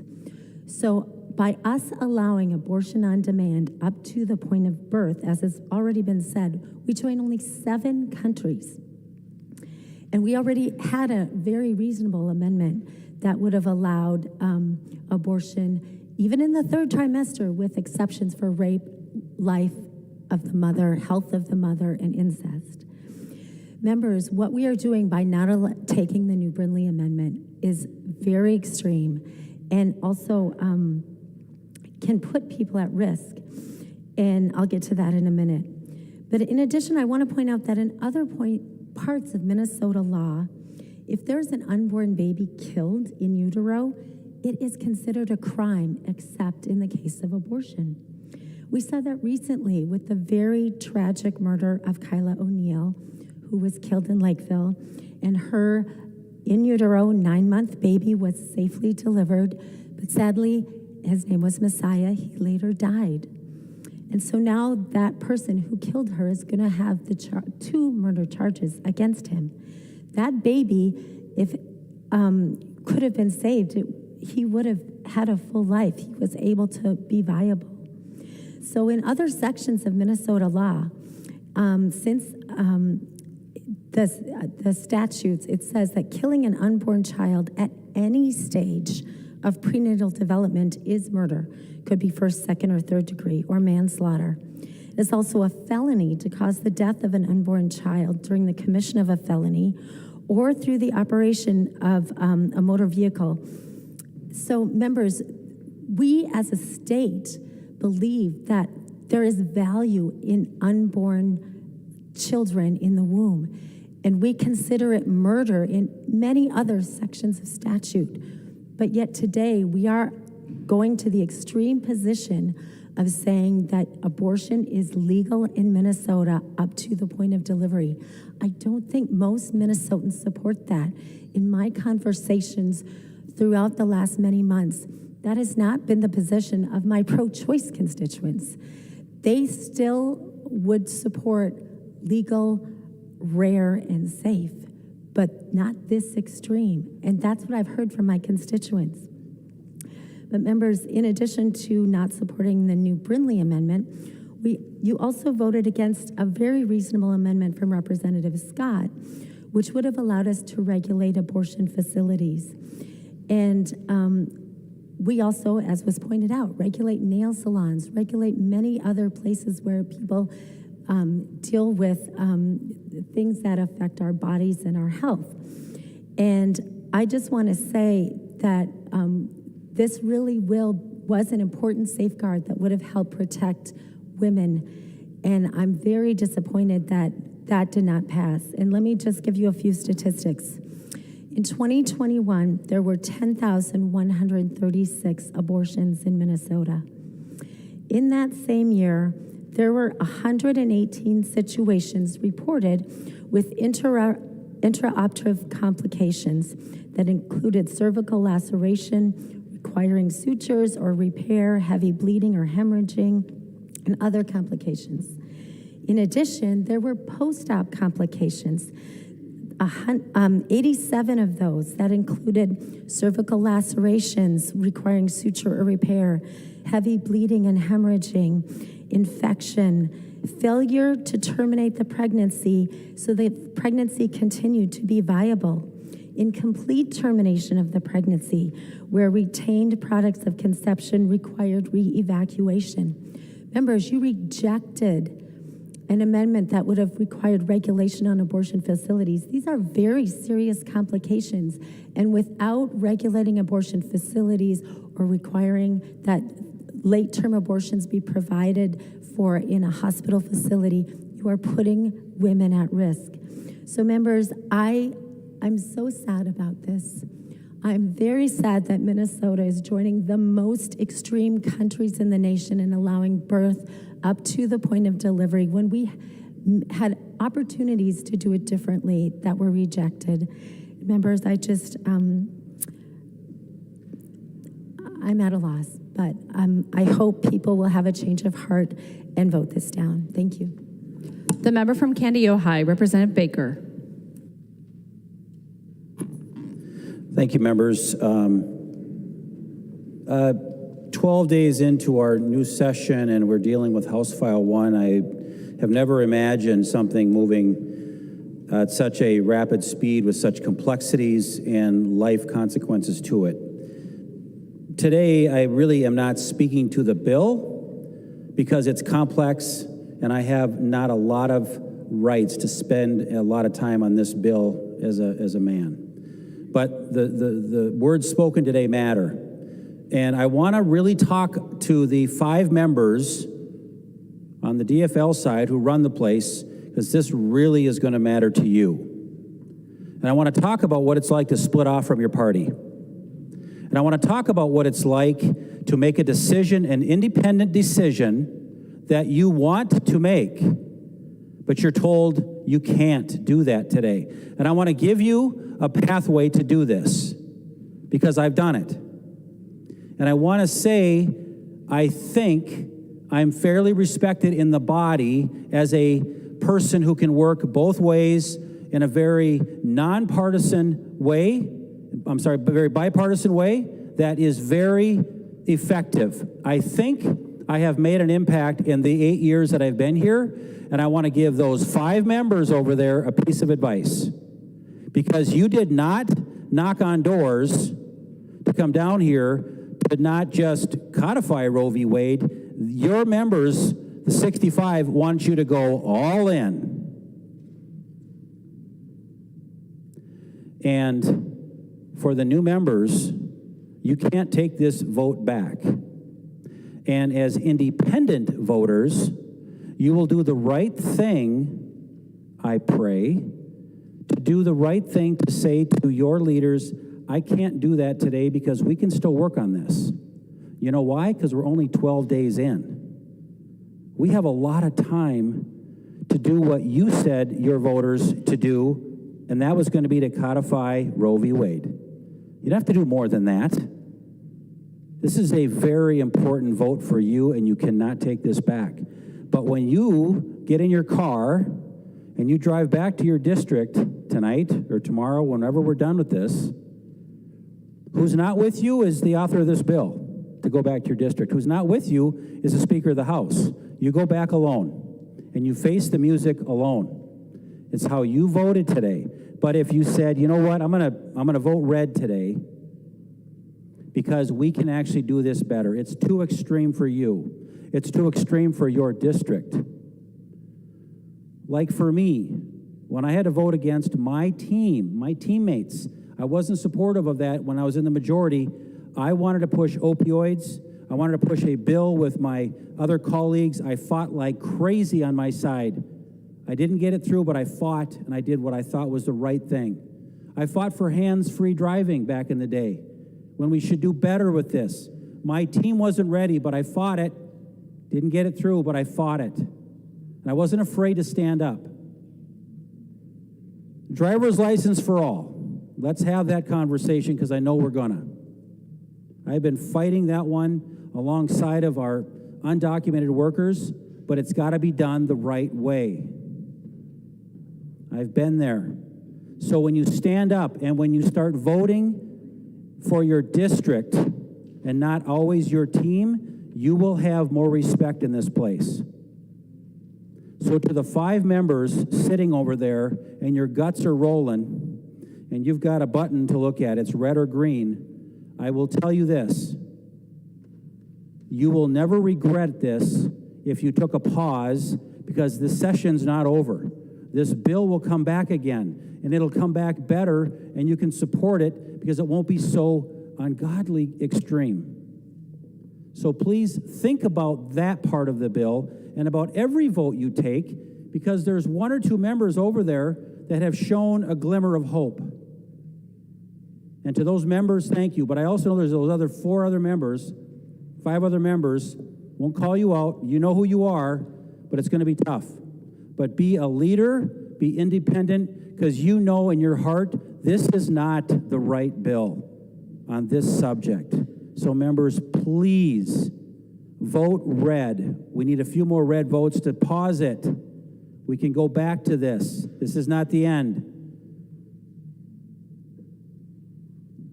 But think about your district, because you're going to go home alone. The member from Ramsey, Representative Hollins.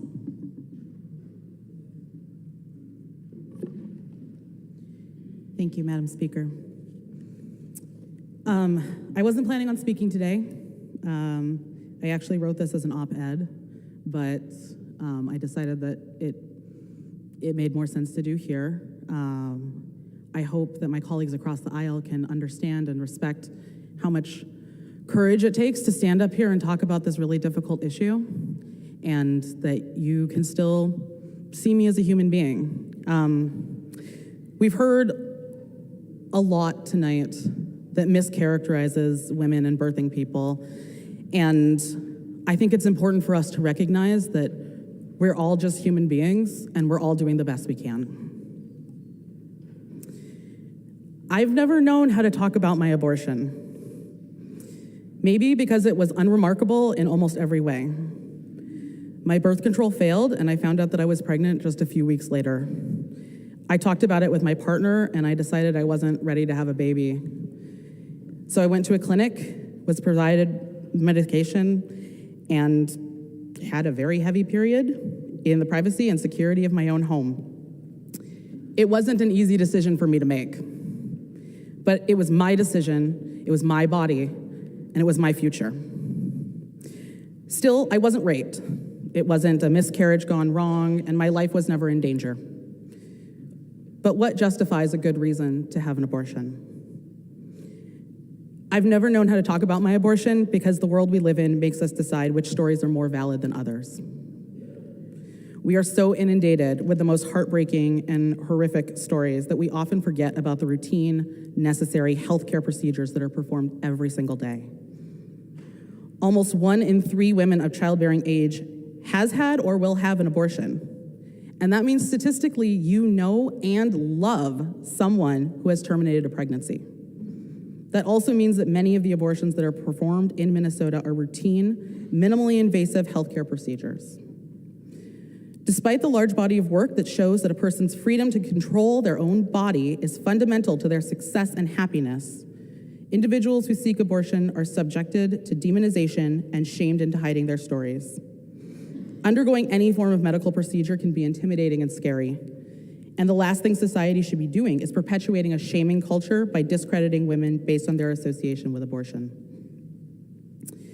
Abortion-related stigma is not extensively researched yet, but one meta-study shows that the majority of studies that show that women who have had abortions experience fear of social judgment, self-judgment, and the need for secrecy, and that secrecy is associated with increased psychological distress and social isolation.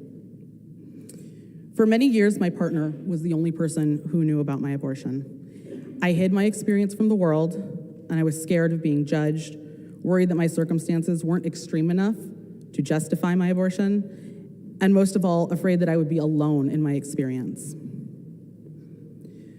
2 years ago, my mother revealed to me that she had also had an abortion. She found out that she was pregnant again just months after having me, and she wasn't ready for another baby.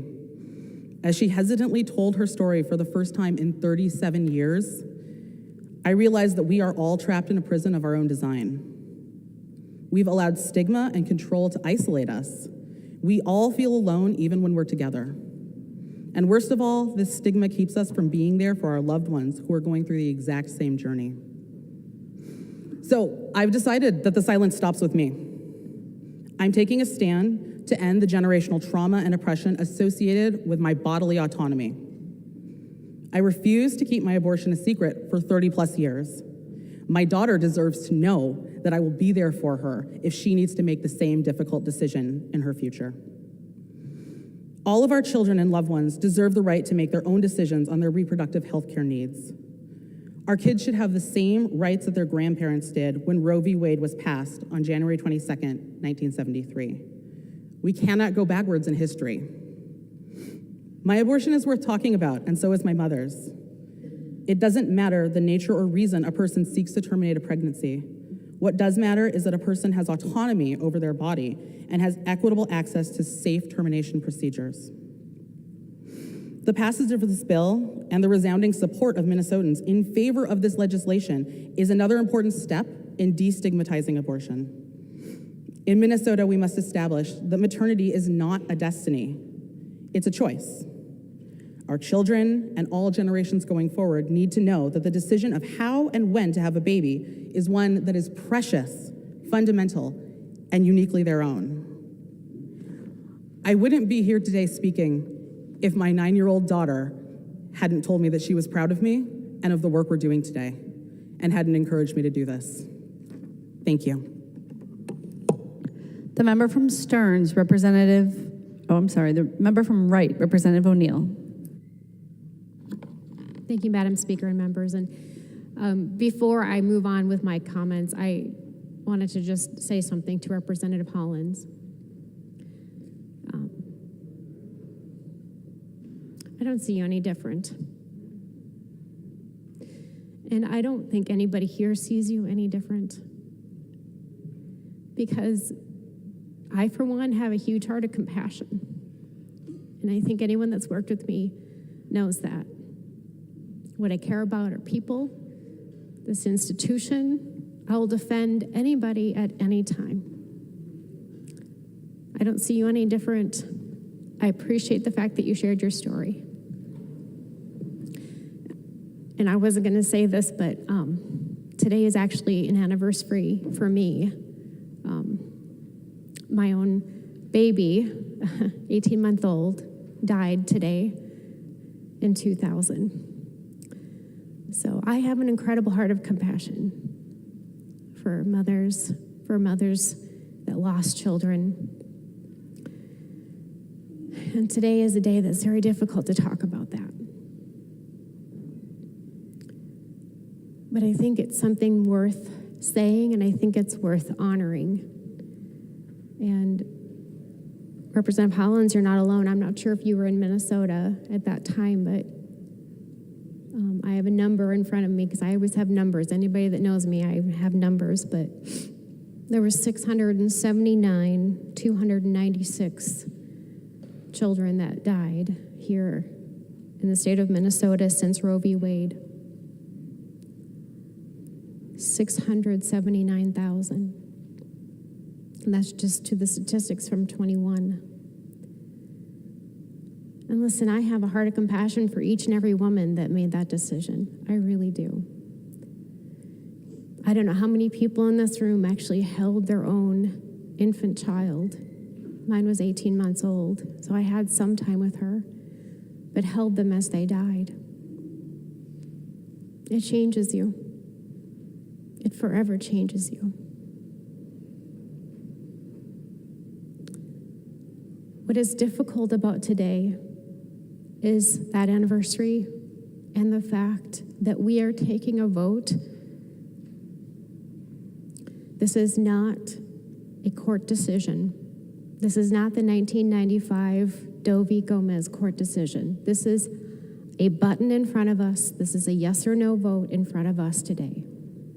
That we are making that decision today to decide that we are going to say it's okay to do an abortion up until the very moment of birth for any reason, any method, right here in Minnesota.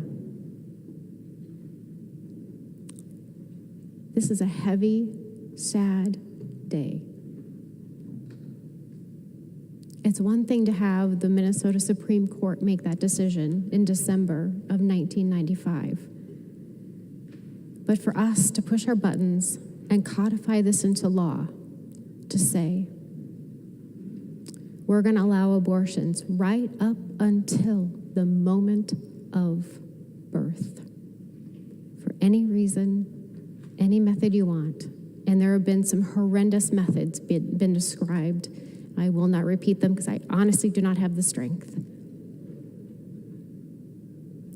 But that is what we're doing here today. This is not the court making a decision. This is us. This is the people of Minnesota, because that's who we represent, deciding for the other people of Minnesota, for our constituents, that we're going to allow abortion for any reason, for any method, up until the very moment of birth. There is no place in the entire United States that has that. No place. I really don't want to be on par with communist countries. They take it a step further and they force abortions on women, which of course nobody in this room would possibly agree with. That's horrendous and horrific. And yet, we are going to allow abortion again, any reason, any method, up until the moment of birth. So please think about that as you have the power to say yes or to say no. This is not a court decision. This is our decision. And we represent the state and the people of Minnesota. The member from Ramsey, Representative Pinto. Thank you, Madam Speaker. I'm pretty hesitant to rise, as you can imagine, being somebody who cannot become pregnant. But I was encouraged to speak based on my background, in particular as a prosecutor of gender violence. I should note before that, just to remind folks that HF 1 simply codifies the existing regime for abortion in our state. It does not change the law, except that it is a statement by us that issues of reproductive health care are not our business. It puts us in the same position as the Supreme Court case and makes sure that there is statutory protection in the same way. It does not make any changes. We've heard a lot of talk about extremism and descriptions of various issues and really challenging situations. Of course, we've heard really powerful stories, for which I am so grateful to members both sides of the aisle for sharing those. I had missed some language in the amendment that was voted down just before we got to third reading relating to abortion in the really challenging situations later in pregnancy. And for me, it really jumped out as being really powerful as an indication of what's going on here. It points out that under that amendment, there would have been an exception, would have not been a restriction on abortion, if documentation was presented to the attending healthcare provider that the conduct was reported to law enforcement within the first 15 weeks of pregnancy when there is a sexual assault or rape. It's pretty easy to talk about, there's an exception for rape, exception for sexual assault. Think about that situation. You're going to walk up to your healthcare provider and you're going to say, oh, here's my police report. Oh, wait, we need to date that police report. It's 15 weeks. Wait, when was that child conceived? Are we at 15 weeks in a day? Who is in the room with that person? This is a really challenging situation we're talking about. Somebody having been pregnant for a number of months, facing really difficult situations very often, a very tiny percentage of pregnancies, but very often a really difficult situation, some of which we've heard references to. At that moment, presumably the person wants their doctor in the room to talk to. The person may want family members there, may want religious, their spiritual advisor, their pastor, their imam, their rabbi. They may well be praying. One person I know they don't want in that room is their state representative. Nobody voted for me in my district saying, hey, I want you in that exam room with me. Not a single person did that. I don't think they did that for any of you either. And members, the reason that language jumped out at me in particular is because of the regime of control. Ultimately, are we talking about having the government control what somebody does with their body? We've heard powerful personal stories from people, such tough stories and such tough experiences. Those are experiences people have in their personal lives, not in their political lives. None of the business of the rest of us. That is not our business. So members, as somebody who's experienced prosecuting, as I say, gender violence, in particular the trafficking, exploitation of young people and of people, there's a reference about sex trafficking victims. Members, the way that crime works is controlling other people. If somebody is impregnated if someone who's being prostituted has been impregnated by somebody else, these exceptions don't apply. Are we going to measure exactly what happens in the statutes and the crimes? Members, it is not our business. It is the business of our constituents, their medical advisors, their spiritual advisors, their family. That is their business. Members, I am proud to support this. As somebody who finds this a challenging situation, I think you all do. And that's why it's each person's business to decide what they do with it. And the HF1 simply codifies that. Members, I urge you to vote green. Thank you, Madam Speaker. The member from Douglas, Representative Franzen.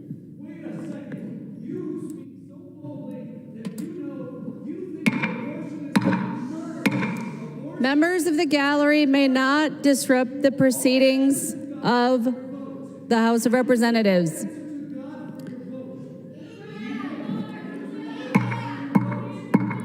I'd like to remind our guests to please refrain from disturbing the House proceedings. It is a violation of Minnesota state law. Sir, if you do not cease, you will be removed from the chamber.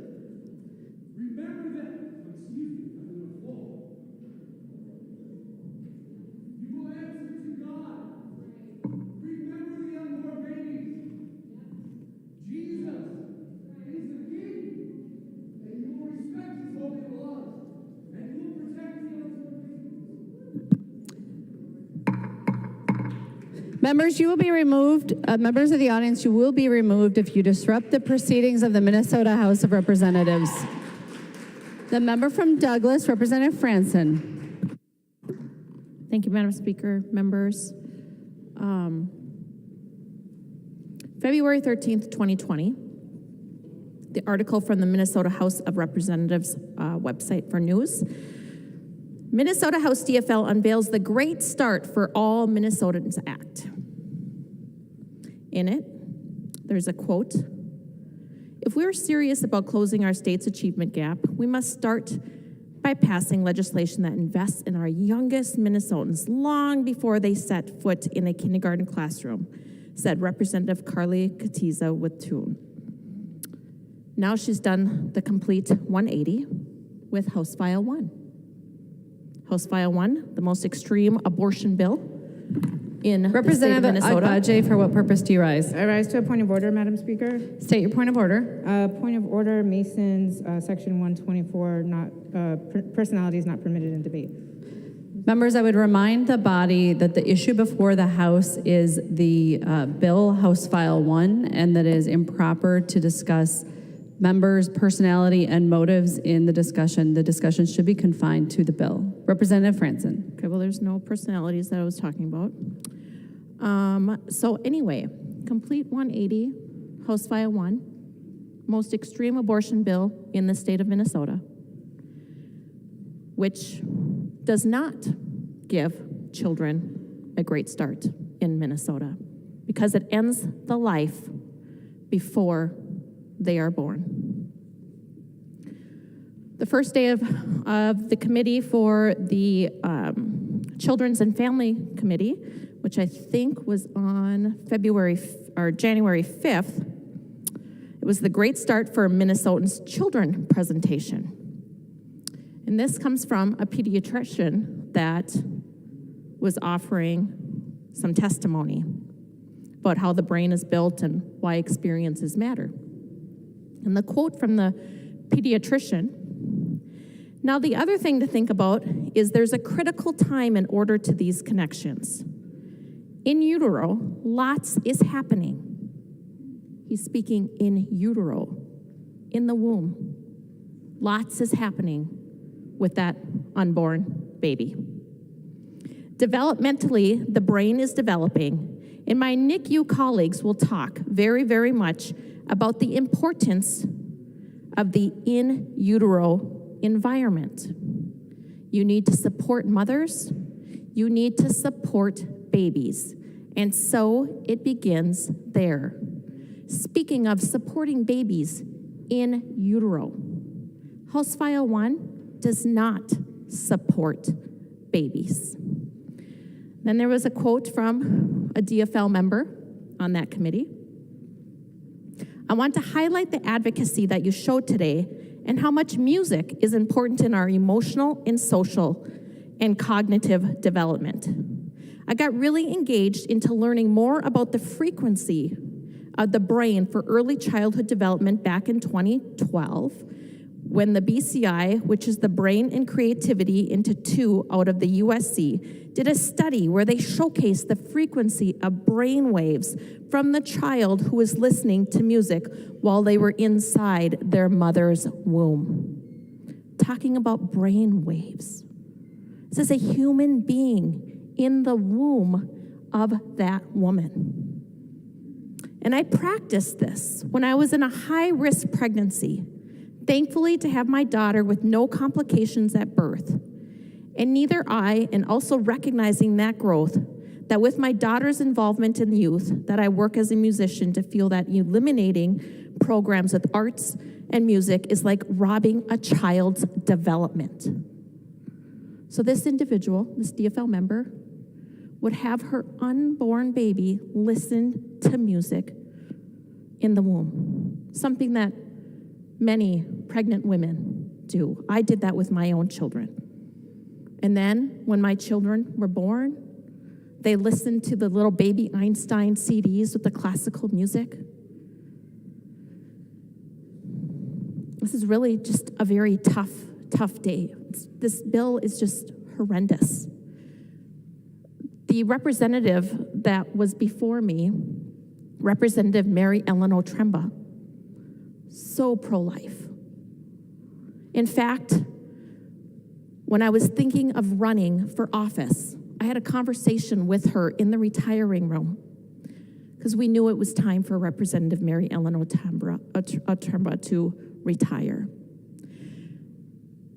And her most important request was that no matter who replaced her, she wanted them to be pro-life. That was her most important request. That was back in 2010, in that retiring room right there. And I told her, if you retire and I run, I promise that I will carry your legacy of being pro-life for Todd and Douglas County.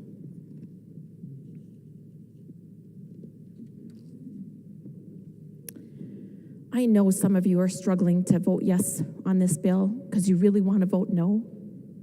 And I'm asking you to think about that child, the child who has potential, a child who would love to have that great start here in Minnesota. This bill is about abortion on demand. It's the most extreme bill possible. A third trimester abortion, can you even believe it?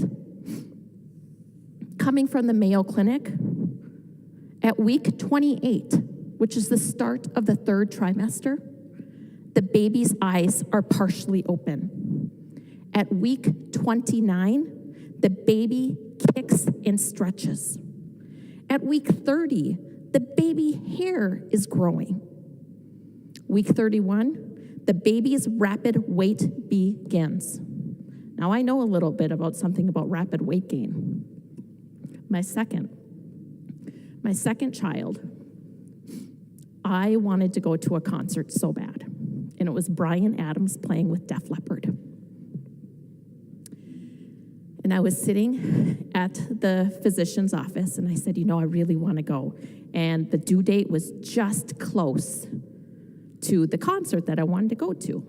And I was talking about inducing my labor so that I could enjoy this concert because I really love Bryan Adams, and who doesn't want to see Def Leppard, okay? And so we have this conversation, and the doctor's like, well, you are, the baby is, I don't know what he said, it was like in the 5 pounds or so at that time maybe. And my firstborn daughter, she was 8 pounds, 5 ounces. And that was a long extreme labor for me. It was a lot of hours and a lot of Demerol. So anyway, the doctor said, all right, well, we're going to keep an eye on this, and we'll probably induce you at around, I think he said 7.5 pounds, okay? So we did. Got me a little induction 2 weeks early. Now, the doctor said this baby was going to be about 7 pounds. Carl Daniel Franson was 8 pounds, 9 ounces. 8 pounds, 9 ounces. So yes, a little bit about growing a little rapid weight gain. That baby is just taking all the nourishment and growing strong. At week 32, that baby is practicing breathing. Week 33, the baby detects light. Week 34, the baby's fingernails are growing. Week 35, that baby's skin is smooth. Week 36, baby takes up almost all of the amniotic sac. Week 37, that baby's head might be turning down. Week 38, the toenails are growing. Week 39, the baby's chest is prominent, and week 40 is the due date. So, this comes from the Mayo Clinic. Definitely not a fake organization. But I want you to think about those things as you vote on this bill today. You are voting for the most extreme abortion bill that Minnesota has ever seen. It goes far beyond Roe v. Wade. It is infanticide. And I ask you to allow those babies to have a great start in Minnesota. And that great start starts in the womb. Thank you. The member from Olmsted, Representative Quam. Thank you, Speaker. Members, today I've received dozens of emails and responded to people that were concerned about the extreme bill before us. And, frankly, I want you to understand why some of us see that way. We are formed by the experiences and events and activities in our lives. And these people, they're wondering why, you had the opportunity to use language from Roe and put it in statute, but you didn't. You had the opportunity to ensure that we weren't more extreme than almost every nation in the world, but you didn't. And so they see the bill before us and wonder why. Personally, my youngest child had two friends. They were twins. They were born extremely premature. If they'd been born 5 years earlier, they would not have survived. But I got to watch those two children grow up, and they're adults now. And so I developed appreciation for the stage at which the unborn are viable. But what really sunk home was my daughter-in-law, more than 2 months before her due date, was hospitalized. And shortly after, my youngest grandson was born. We weren't able to go in and see him for a while, but we got a picture of my son with my grandson his little fingers were wrapped around my son's little finger. And then we got to see him, and he was bigger, but he could fit in the palm of my hand. And every time I hear the discussion of late term or, some of the abortion things that go on, that's what comes to my mind. So that's how you can understand where I come from. And every one of the amendments would include health of the mother, rape, incest, but they wanted to try and be more normal. Even with the amendments, we would still be more extreme than most of the European countries, most of the nations of the world. But we just, from our life experience, it hurts us to think about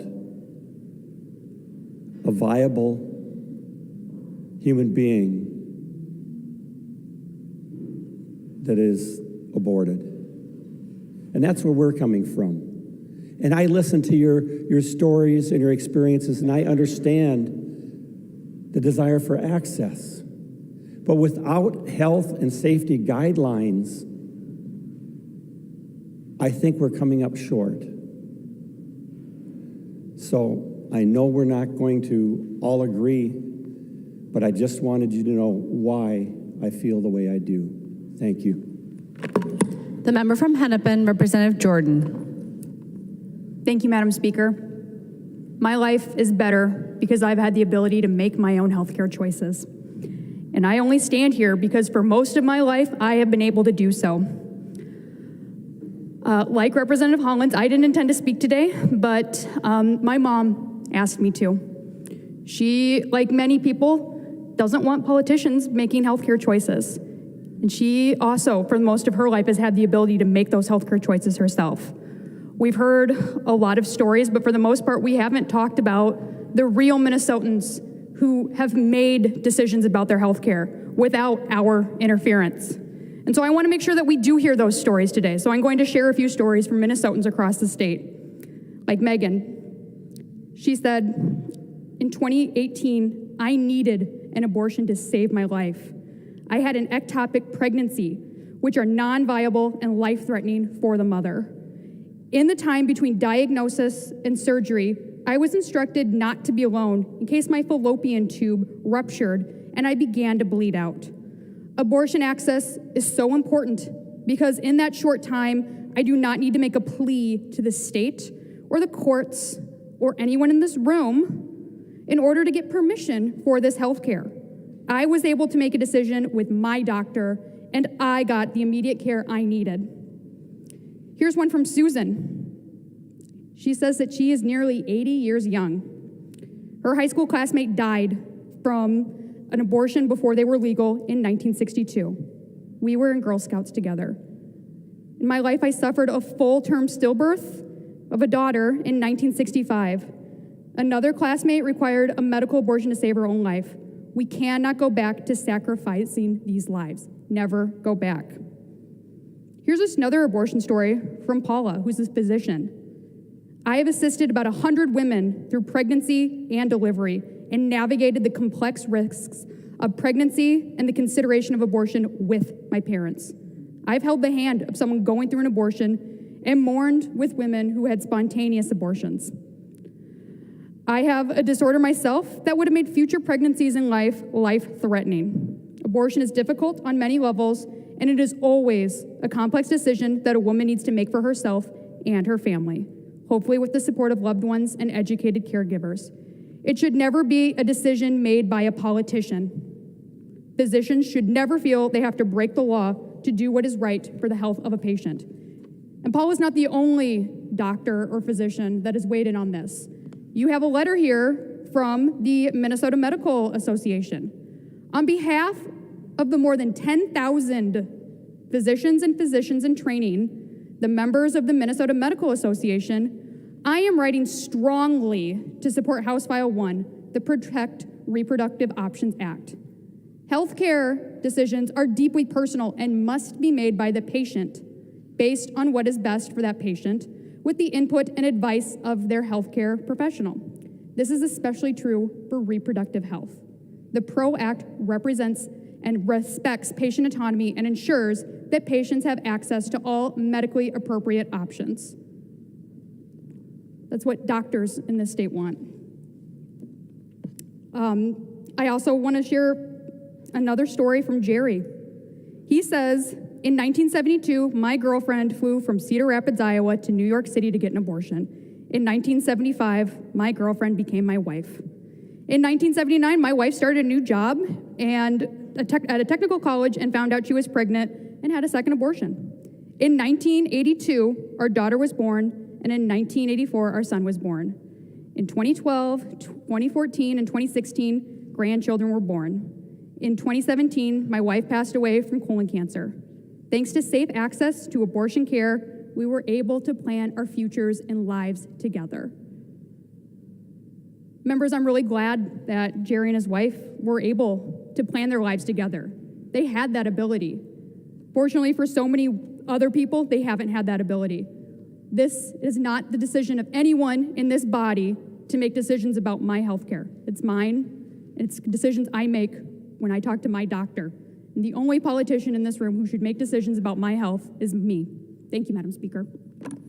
The member from Carver, Representative Nash. Madam Speaker and members. Earlier in the day, I was asked to sign this so it could be delivered to each of your desks, and it's a letter from the Minnesota Catholic Conference, and it's signed by Archbishop Hebda and a number of bishops after that. And for a lot of us, faith is exceptionally important.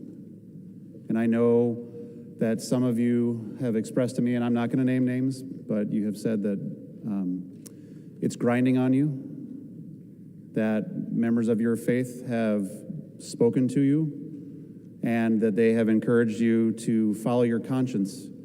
And they put in their letter, it's on the back, that the work to limit demand for abortions does not, however, absolve the legislator from the responsibility to protect living human in the womb, and that no support for public assistance programs is sufficient to exonerate one from complicity and cooperation in creating legal frameworks that facilitate the death of other human beings through abortion.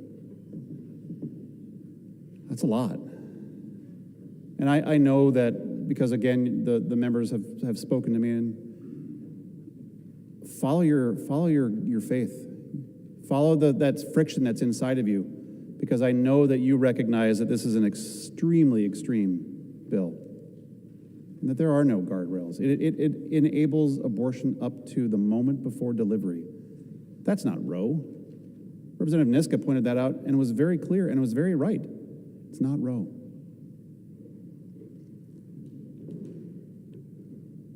I'll share a story with you that I talked to a family member of mine. This family member is a Democrat. This family member was 44 years in the healthcare industry. And I described what happens in this bill. And this family member is pro-choice.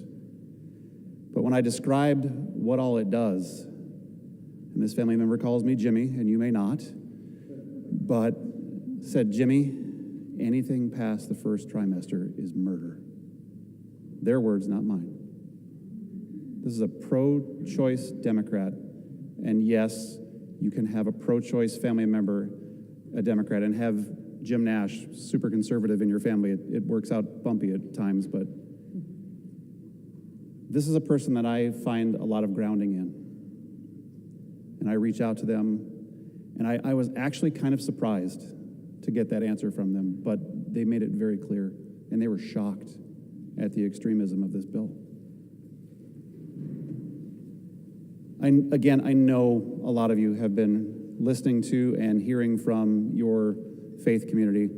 I am not Catholic, but I have a great relationship with a lot of the Catholic priests in my district, and some of my very closest friends are Catholic, and this type of letter says a lot to them.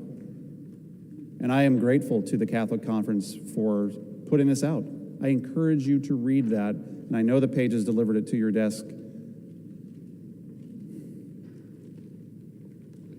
I think it was Representative Baker that said to the five, find the courage. I know you can do this.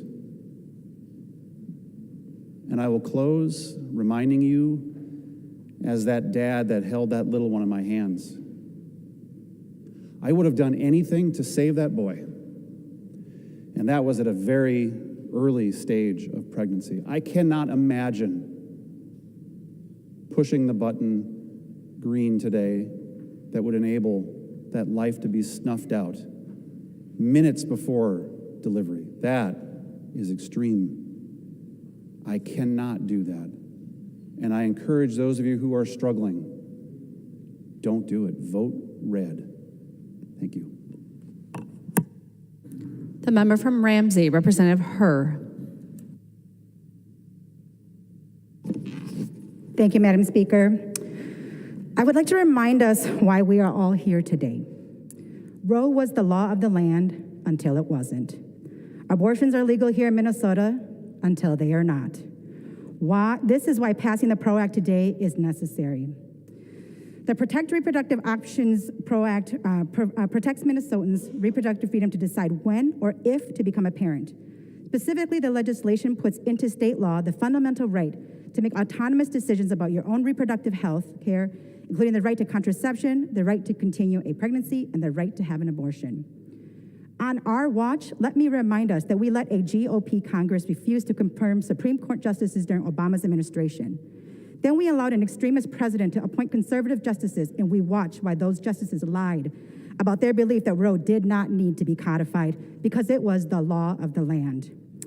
In this elections, voters told us that they will not be fooled, which is why reproductive rights was the issue most talked about at the door.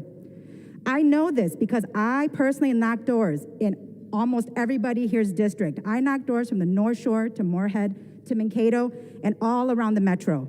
If anyone has ever door knocked with me, you know that I take copious notes in the van. In reviewing the data before the election, Minnesotans overwhelmingly told us abortion access and reproductive rights is the top issue. Yes, when I go home, Representative Carly Katiza-Watun will not be with me, but she will not need to be. The voters empowered me, they empowered us to ensure that people continue to have the ability to make medical decisions for themselves. The outrage I hear from my friends across the aisle today and in the discussions we've had in committee, I hope that they have the same outrage when they think about the fact that today we are still fighting for equal rights for women. We prevent age-appropriate sex education, and we promote inaccurate information on sex and pregnancy. I have heard a great deal about how extreme House File 1 is. You know what is extreme? That we deny women and BIPOC people equal pay for equal work. That we refuse to implement systems where everyone has the right to affordable health care. We reduce... Representative Koznick, state your point of order. Mason, section 101.4. Debate on the bill shall be confined to the bill under consideration and does not extend to criticism of other bills or topics. Representative Hur, you have the floor. Madam Speaker, and I will actually tie it in because I'm laying the groundwork. I think our GOP colleagues always do a great job of, and I would just appreciate the same leeway. We won't invest in high quality and affordable education, and we ignore the housing crisis and the important role this plays in raising a family. We stack the odds against anyone wanting to start a family. And then when somebody says they cannot bring a child into this world, we demonize them. That is extreme. I will be proudly voting for House File 1 to ensure that people get to make decisions for themselves, and I ask all of you to do so as well. Thank you, Madam Speaker. The member from Anoka, Representative Engen. Thank you, Madam Speaker and members. I did not plan on speaking today, like a lot of other folks we heard that from, but I don't want to speak from a stance of grandstanding or bloviating. I just want to tell you guys a story. One of a 15-year-old girl who learned of her pregnancy to a child that was conceived by an abusive boyfriend. A boyfriend who forced that girl into an abortion clinic, threw her $40 and said, "Don't return to the car until it's gone." If it weren't for an elderly woman that was noticing this fidgety, anxious, and very nervous girl, and she's just said, "Hey, we can leave here right now together and we can go raise this child," then I wouldn't be here. That was my mom. And what this bill does, in its very essence, that 15-year-old girl can go in without guardian consent, underage, in an unlicensed abortion facility, and not have to tell their guardian of this procedure. I respect the stories that we've heard from the other side of the aisle. I really, really do. And you're strong for telling them. But that's not reasonable. And our constituents told us that what they wanted reasonable. They told us that they wanted people to stand up for lowering the temperature, for trying to find ways to actually speak to each other again. And this bill isn't reasonable, and that's not working for One Minnesota. I would urge you guys to vote against this bill. Thank you. The member from Polk, Representative Keel.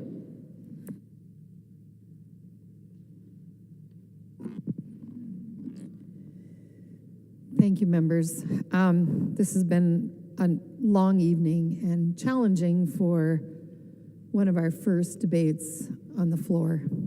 These are typically later in the session when we've had a little experience. And this is a heavy subject, no matter how you slice it. I was thinking about abortion and listening to everybody talk. I'm old. I was a teenager when abortion was allowed. I was in high school when 73 happened. So long before that, there were abortions, there were ectopic pregnancies. I actually have a great aunt they found dead at the mailbox because they didn't know this, but she had an ectopic pregnancy. They didn't do that then. It was in the early 30s. And she died because she bled to death while her 2-year-old was with her, and her husband found her later. And it was very tragic. That young lady grew up without a mom, and she just passed away, had Alzheimer's. But those tragedies happen. And I'm not saying that we shouldn't deal with ectopic pregnancies or that they've never been taken care of. I have friends who have had those done even after. Doctors have always been able to take care of those. The advice that someone had mentioned was wrong. You cannot have an ectopic pregnancy and survive. It is just a fact of life. It isn't possible to move a embedded baby in your fallopian tube. But long ago, there were a lot of things that we did that we didn't know about. I happened to be one of those children who came along at the wrong planned time for my parents. My very beloved grandmother, I found out just recently, suggested to my mother that she go have an abortion because, and not safe, it would not have been safe. But I wasn't coming at the right time of life. It wasn't planned right. Planned. We have taught our children that babies are planned. We plan our family. We can decide when they come and how they come. Well, I got news for you. I got 4 kids, 5 pregnancies. Not many of them were planned. I'm not going to go into the discussion of it. But the point is, children don't necessarily come when I say, oh, I decided we're going to have a baby in December, and so I'll get pregnant 9 months earlier, 10 months actually. That's not how most people work. We have a lot of families. I have a nephew right now really struggling because they would like to have children and they're having trouble.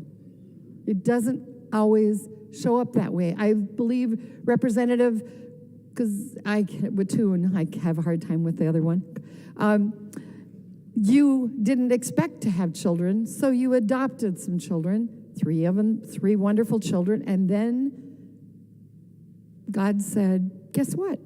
We're going to let you have another one.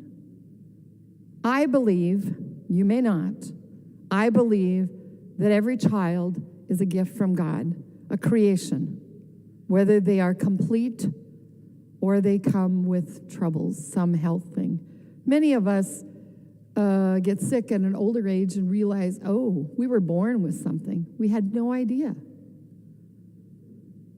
But it really bothers me that we are teaching our children that we can just plan.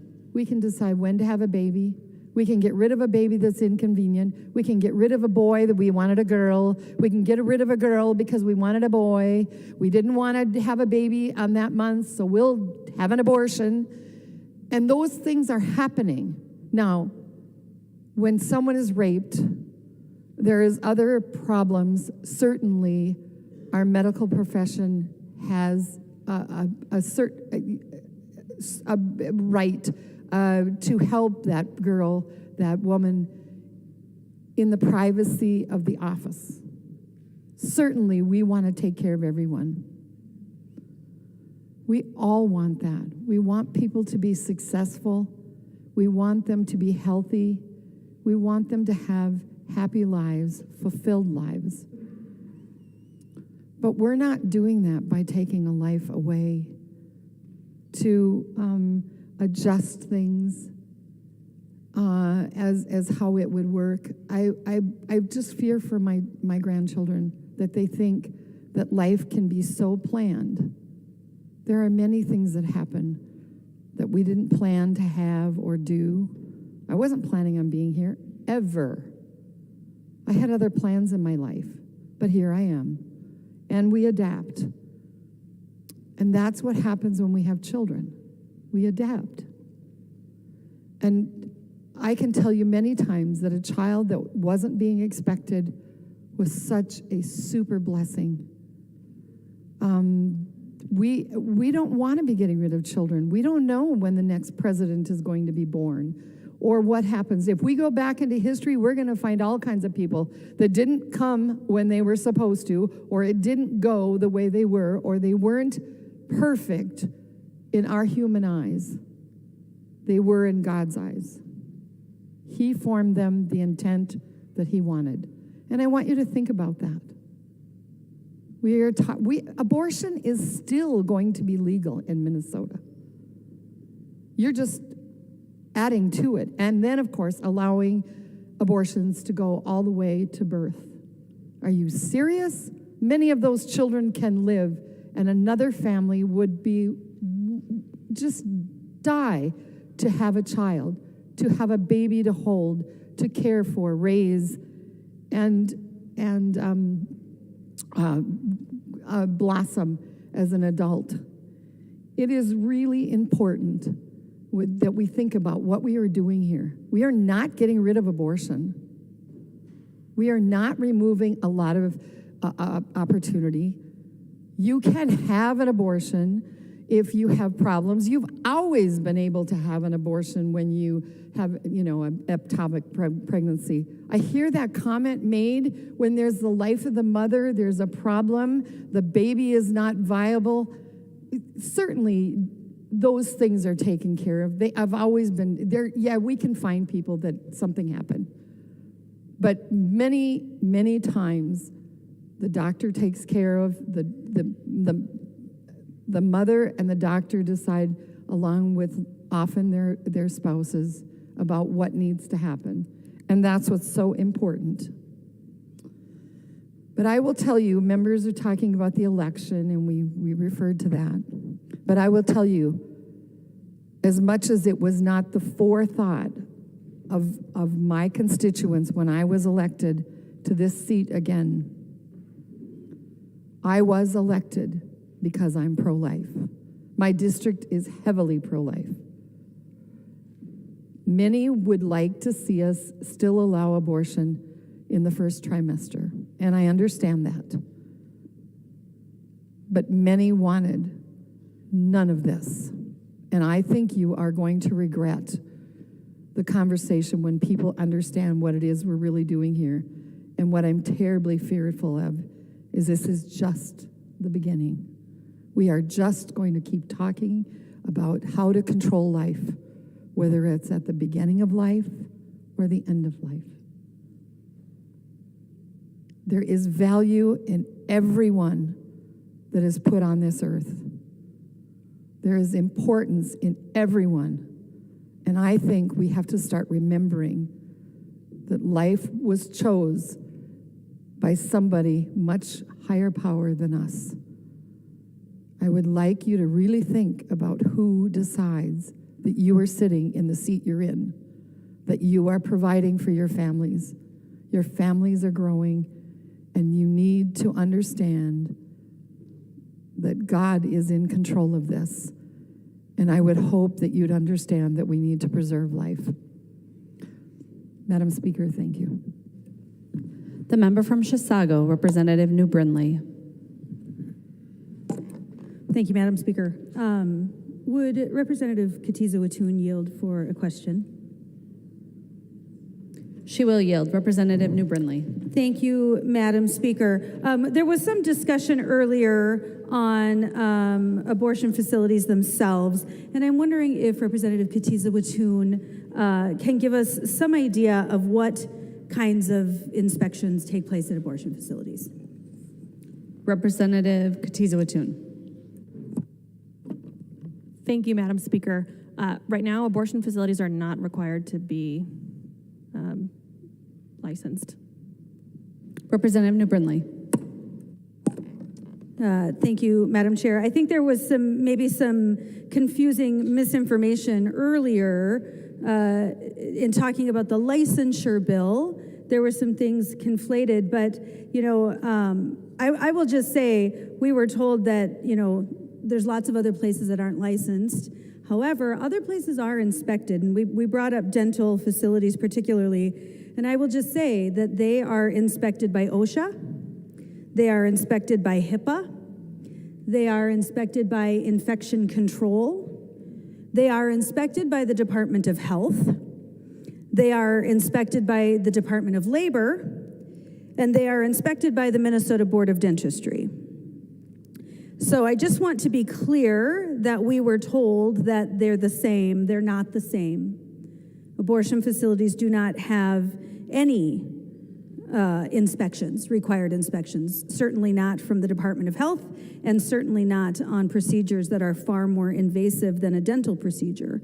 Madam Speaker, would Representative Katiza-Watun yield for another question? She will yield. Representative New Brindley. Thank you, Madam Speaker. In subdivision 3, your language reads that every individual has a fundamental right to make autonomous decisions. And I just want to clarify, does that language include a 13-year-old girl who still needs her parents' help and guidance in life? Can she walk into an abortion facility and receive reproductive health care on her own? Representative Katiza-Watun. Thank you, Madam Speaker and Representative New Brindley. As stated on line 1.14, every individual has a fundamental right to make autonomous healthcare decisions about their reproductive health. Representative New Brindley. Thank you, Madam Speaker. Would Representative Katiza-Watun continue to yield? She will. Representative New Brindley. Thank you, Madam Speaker. And Representative Katiza-Watun, does this mean that that 13-year-old girl can walk into an abortion facility on her own and make the decision to have surgery for an abortion? Representative Katiza-Watun. Thank you, Madam Speaker. And Representative New Brindley, over 95% of youth in Minnesota do consult with a trusted adult before they move forward with any sort of reproductive health care decisions. But this bill would protect every Minnesotan. Representative New Brindley. Thank you, Madam Speaker. And would Representative Katiza-Watun continue to yield?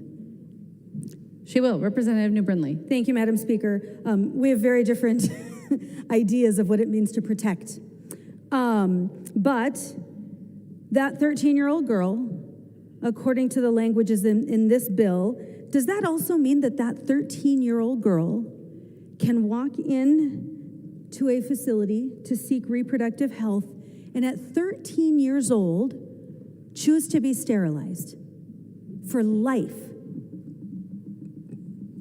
Representative Katiza-Watun. Representative, Madam Speaker, and Representative New Brindley, I think that's an excellent question. I don't know that any 13-year-old would necessarily make that decision. But this bill does protect the rights of every Minnesotan to make their own reproductive health care decisions. Representative New Brindley. Thank you, Madam Speaker. And thank you, Representative Katiza-Watun, for your honesty. Because, obviously in this debate, we've been very focused on abortion. And, there are really critical pieces to this language that I don't think are well thought through.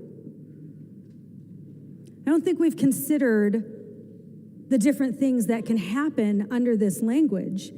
And certainly under this language, a little girl, a 13-year-old girl, any age really, can walk into a clinic and demand to be sterilized for life. 13 years old. There are no requirements in this language for counseling to discuss such things.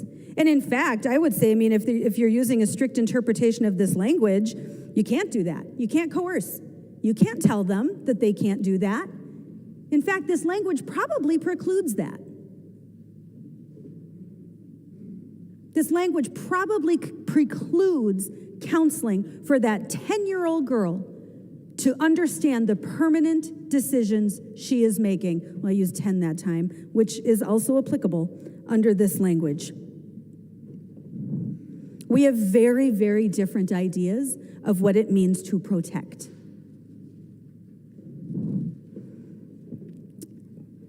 This bill is, I know you don't want to hear it, it is the most extreme abortion language in the country, certainly, up there with California, which actually gives you a little time after the birth of a baby.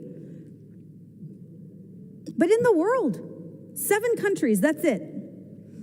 And we had an opportunity to hear tonight just to put some incredibly reasonable guardrails around that. Licensing clinics, making sure that we are at least licensing, inspecting these facilities so we know what's going on. We can ensure, just like a dental office, that infection control protocols are being monitored, that the space is clean and safe for women receiving these procedures.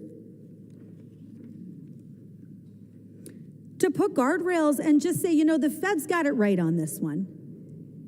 Partial birth abortion is both horrific and unnecessary. We don't need it. We don't need it.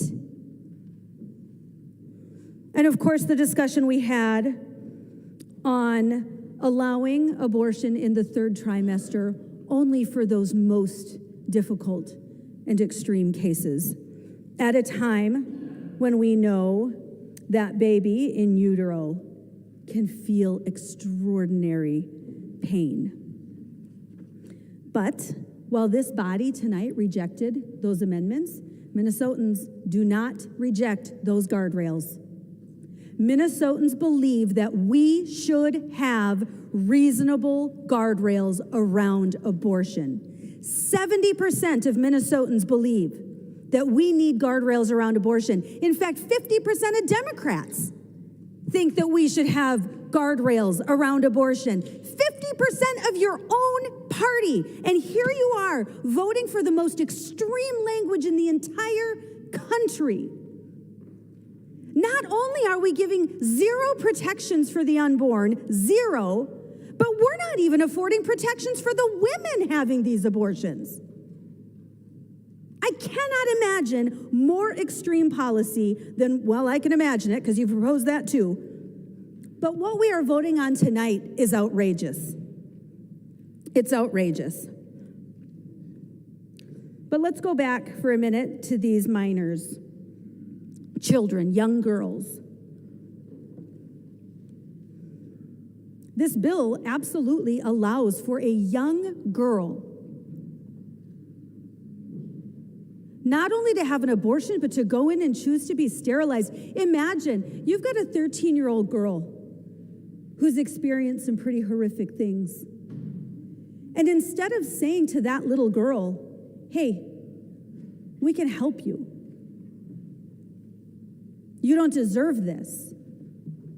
Instead of helping her heal, we will give her her abortion without anyone knowing, to be able to offer that help. We'll sterilize her so she doesn't ever have to think about it again.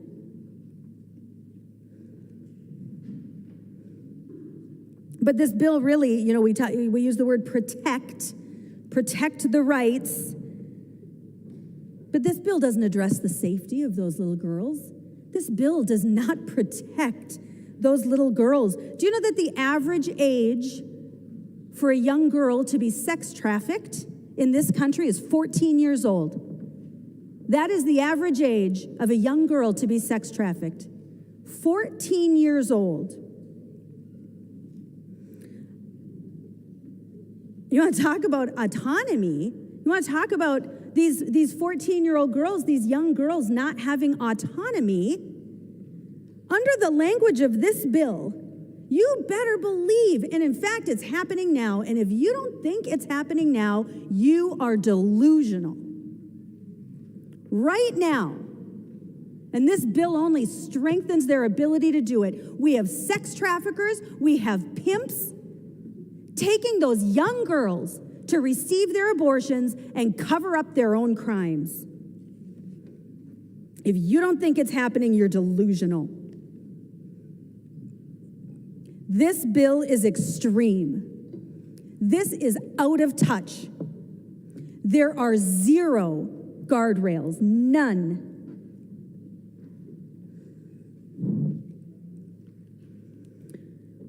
We've heard a lot of stories tonight, a lot of difficult stories on both sides. But when you vote on this language, you're not voting on circumstances that would have affected a single one of those stories. Not a single one of those experiences would have been affected by the amendments we offered tonight. Not one.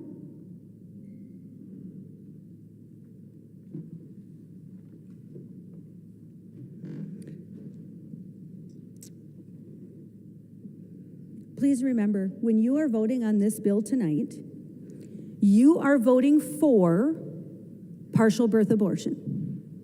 You are voting for a baby to be partially delivered and killed partially out of the womb. They try to turn that baby breech so she comes out legs first so they can keep the head inside when they kill the baby. That's what happens in a partial birth abortion. That's what you're voting for tonight when you vote for this bill. When you vote for this bill tonight, you are voting for women, girls, to have an abortion in the third trimester. You are voting for dismemberment,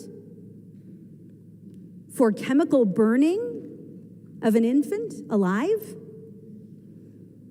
and to stop a beating heart with that needle.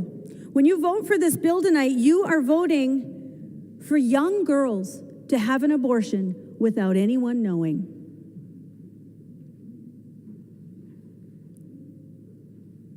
Without anyone knowing. When you vote for this bill tonight, you are voting for the most extreme abortion policy in the world. And I hope you take that vote seriously. The member from Olmsted, Representative Liebling.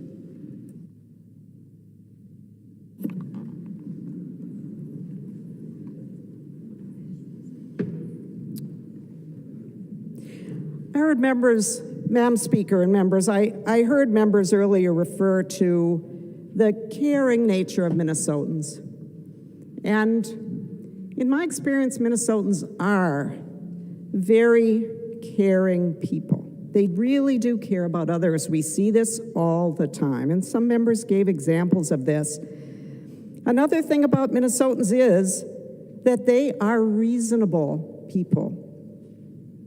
Minnesotans also know that other Minnesotans are not irrational or evil as they are being portrayed here today.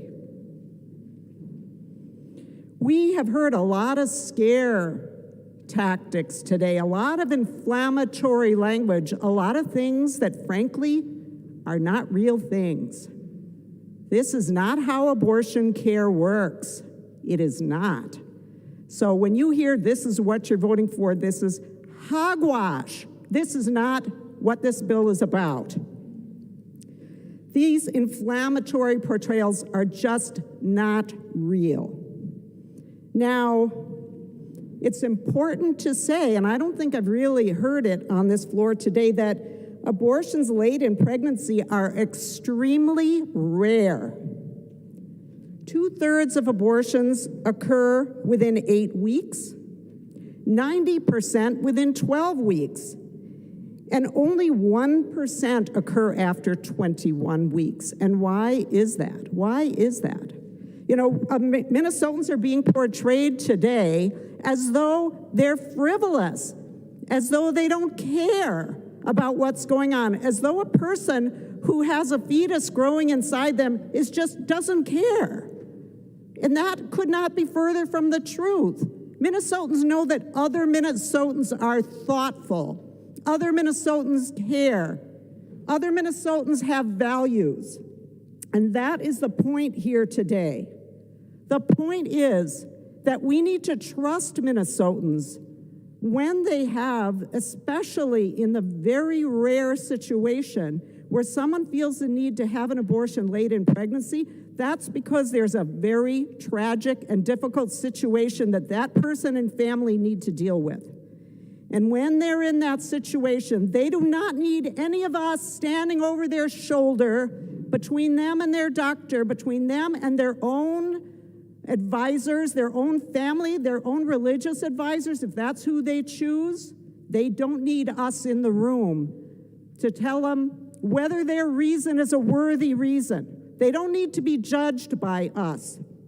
And that is why we don't need to spell out in law what Minnesotans can and cannot do with their own bodies in their own most intimate decisions. Now, one thing I really want to address that has not been mentioned here today, I don't think, is the role of the doctor. Some of the rhetoric I'm hearing today makes it sound like doctors don't have ethics. The medical community in Minnesota is a good community. Doctors are ethical, they're thoughtful. So when we hear members say that a 13-year-old girl could walk in and get sterilized, what about the doctor? I don't think there's a doctor in Minnesota who'd go, oh yeah, you're asking? Sure. No, that's not what's gonna happen. So, it's not as though this is just anything goes. I mean, some of the rhetoric here about how Minnesotans are gonna behave is just absolutely false, because in fact, as was said earlier, I think Representative Pinto mentioned it, and Representative Katiza-Watun has been talking about it, what this does is it kind of codifies current law. So if these parades of horribles are not happening now, they're certainly not going to happen after we pass this law and guarantee Minnesotans their privacy. People simply do not do these things for frivolous reasons. And when they have to make these very, very intimate, difficult decisions, they deserve to do it without artificial barriers, without walking in and having to show their paperwork that they proved that it was a rape or some other thing that violates their privacy. These are tough decisions. No one is doing it for frivolous reasons, and the medical community is not doing it for frivolous reasons. And the Minnesota Medical Association, the organization of doctors in this state, this is not an extreme organization. These are your doctors. These are the doctors you go to, you trust them to give you advice. And yet when it comes to this, when it comes to the most intimate decisions Minnesotans have to make, then you want to say they're extreme, because the way you portray them is just like they have no ethics, and that is just not the case. So the members here who are going to vote for this bill, we're voting for this bill because we trust Minnesotans. We know Minnesotans care. We know they wrestle with this decision. We all have feelings about abortion. Everybody has feelings. And Minnesotans deserve to have their own feelings be the ones that count. Their own values be the ones that count. And doctors too. We need to trust Minnesotans, and we need to trust the doctors in this state to do the right thing, and they do. Thank you. The member from Stearns, Representative Demuth. Thank you, Madam Speaker. And members, as we have just heard that some of the things that have been said with the amendments that we have brought forward and the discussion that has been heard so far, that maybe we were lying. We are not lying at all. What we are doing is taking the bill that is at hand. We are bringing that forward. As you heard Representative New Brindley ask the bill author some specific questions on line 1.14, every individual has a fundamental right to make autonomous decisions about that individual's own reproductive health. Well, that is in the bill. And what I can tell you is that as we've moved this forward quite quickly, we have not put those protections in for that 11, 12, 13-year-old girl, as we heard about. We've heard from across the aisle that we should be able to trust our medical professionals, which I do, and my family has benefited greatly from great medical care. But when it would be put into law that medical professional potentially could have to sterilize an 11, 12, or 13-year-old girl because we haven't put the protection in the bill. We have fast-tracked this, and there could be some definite regret. We have heard how extreme the majority is on this issue. The standard for abortions used to be that they would be safe, legal, or even rare. But instead, we've heard today that it seems that the only concern is about abortion being legal in all circumstances. And under this bill that we are going to vote on, it certainly is not safe.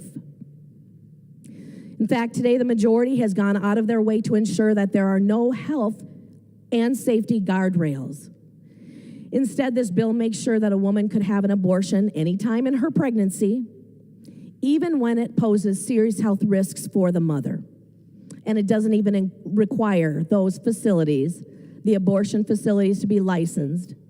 And late-term abortions, where there could be serious medical risks to the mother, are not required to be performed in a hospital where there would be appropriate medical care that could be provided if there's any complications.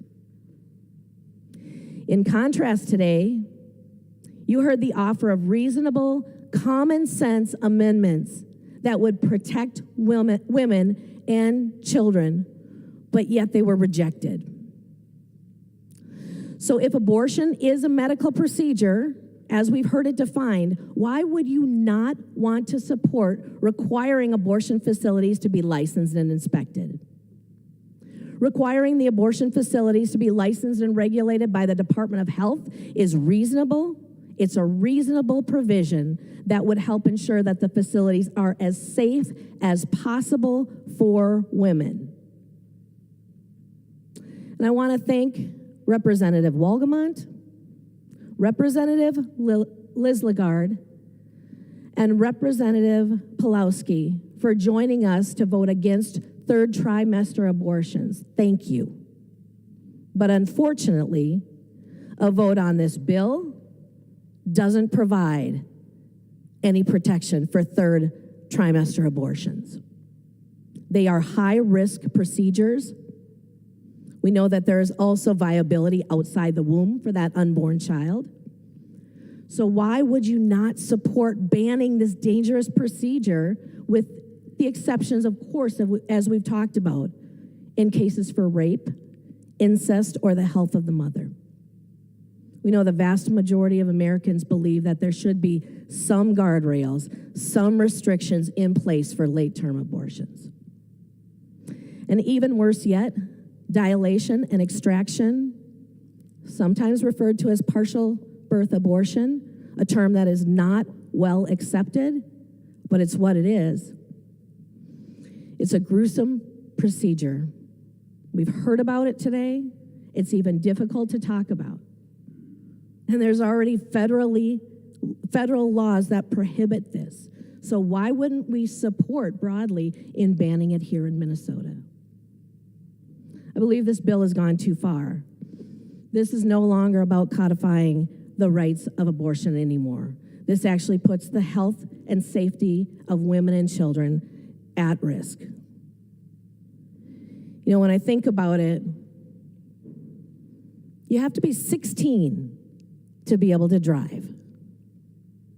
15 if you're on a farm permit. At age 18, you are finally able to go in by yourself and receive a tattoo, piercings, you can vote, you can open your own bank account, you can buy a lottery ticket. Age 21, you can legally drink and smoke. But what we're saying in this bill is it doesn't matter your age, just go in and get it taken care of. This bill would make legal the most extreme abortion laws. The bill legalizes abortions at any time throughout a pregnancy without any safeguards or guardrails. We offered reasonable, common sense amendments, but they were rejected. Members, I would encourage a red vote, a no vote on this bill. Thank you. The member from Hennepin, Representative Long.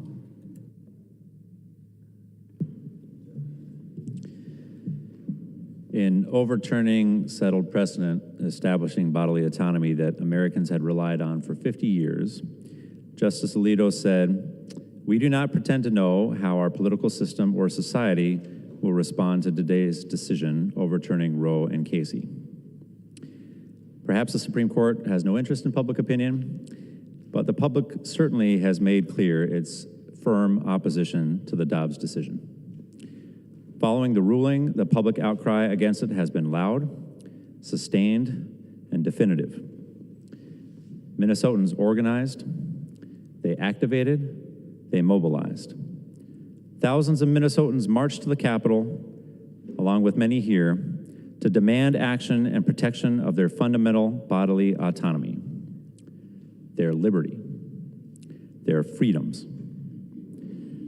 Nearly 70% of Minnesotans responded in a poll just a few months ago that they support legal abortion. The poll included breaking down the state by region, and it included big majorities in support of legal abortion in every part of the state. I would bet that if the poll had legislative district polling, it would show that majorities in every legislative district in the state support abortion rights. In some communities, it may be the silent majority, while other voices may be louder. But time and again, in red states and blue states alike, when the question has been put to the public, they have made clear they support reproductive rights. They oppose forced birth. In Kentucky, a state that voted for Trump by a 26-point margin, an anti-abortion constitutional amendment went down to defeat. In Montana, a Trump plus 16 state, voters also defeated an anti-abortion amendment that would have criminalized healthcare providers. In Kansas, a Trump plus 15 state, voters rejected an amendment to make abortion illegal by an 18% margin. And state constitutional amendments protecting abortion rights passed in Vermont, in California, and in Michigan. In Minnesota, we have the Doe v. Gomez decision and have had that for almost 30 years. Minnesotans have relied on this protection to seek the medical care they need. But now we know that precedent is no protection, that ideology can drive court decision-making, that a change in court membership is all that's required to see our rights taken away. The bill today ensures that cannot happen. We are ensuring current rights are protected, existing rights. I talked a lot to Minnesotans over the past year from all walks of life, black, brown, and white, rural and urban, demanding over and over that reproductive rights be protected. But the ones that stuck out to me most were the dads. I can't even count the number of dads who told me that they wanted to protect the right to an abortion so that their daughters could make their own decisions about their health care. And that hit home with me because I have a young daughter too. And my whole life, I have taken reproductive rights for granted. I thought that for sure 50 years of precedent would protect us. But now I know my daughter needs all the protection I can give her so that she can make her own medical choices about her own body. Justice Alito and the U.S. Supreme Court want to make reproductive rights a state decision. Well, this state has spoken loud and clear that it values reproductive rights. States across the country, whenever the voters got to decide and not the politicians, have said they want reproductive rights. I want to thank the members who spoke today, those who told their personal stories, those who spoke on behalf of their daughters, those who spoke on behalf of their moms. Today, Minnesota will take the important step of saying that no court should be able to take away fundamental liberties and no politician should come between a patient and their doctor. The member from Hennepin, the author of the bill, Representative Katiza Watun.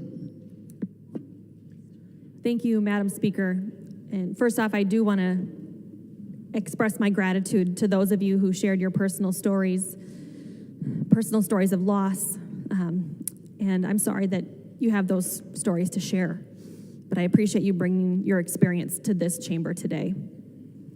In creating a fundamental right for each Minnesotan, it's clear that we have some fundamental differences. We were told it's radical for Minnesotans to make decisions about their own bodies. We were asked which party actually cares about women's health care. And I think it will be pretty clear who trusts women and individuals when we look at the vote board shortly. But most often, we were told that by passing this bill, Minnesota will be one of the few nation states that allows an individual to make their own health care decisions. But members and Minnesotans who are watching at home, this bill does not change the current landscape of reproductive rights in Minnesota. Everything that our Republican colleagues tried to ban today can already happen legally in Minnesota. Abortion is safe, legal, and rare. It rarely happens. But this bill goes beyond protecting access to abortion. It protects our rights to contraception, sterilization, preconception care, maternity care, family planning and fertility services, and counseling regarding reproductive health care. There was a question about that earlier. A no vote today tells Minnesotans that you don't trust them to make their own decisions. Members, in 2021, over 63,000 babies were born in Minnesota, but we can count on less than one hand the number of third trimester abortions that happened to Minnesotans over the course of that year. One hand, less than one hand. As I recall, none of my Republican colleagues supported the Great Start for All Minnesota Children Act that would have supported over 63,000 children and their families in Minnesota. Yet they are willing to take away your rights to make your personal and private health care decisions when abortion is safe, legal, and rare.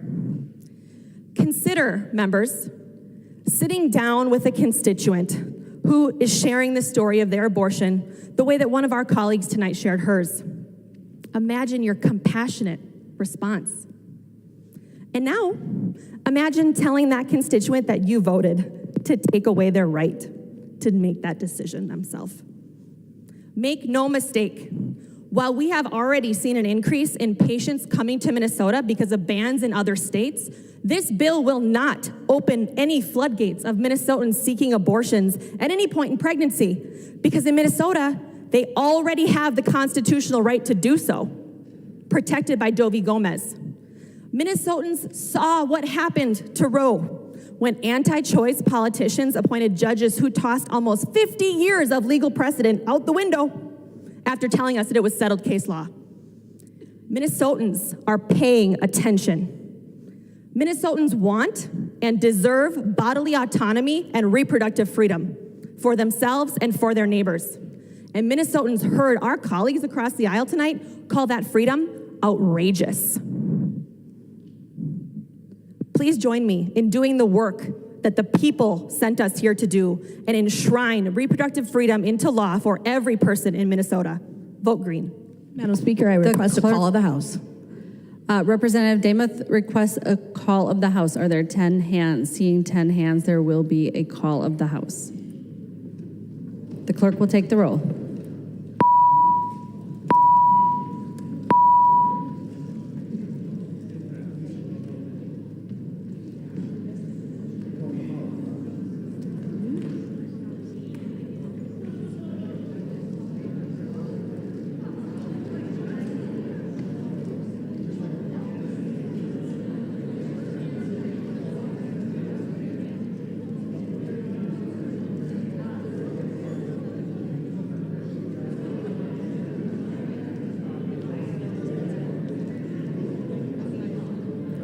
The clerk will close the roll.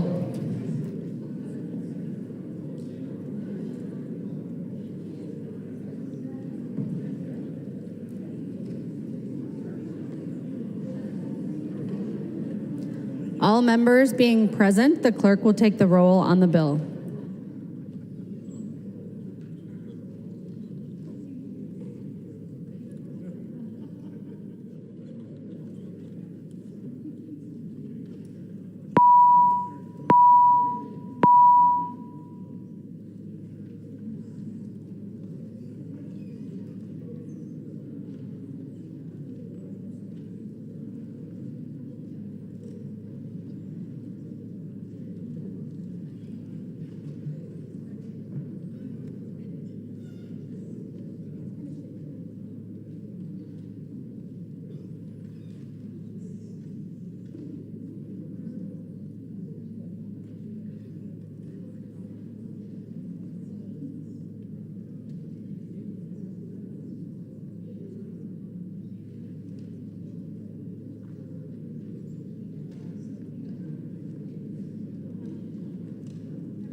The clerk will close the roll.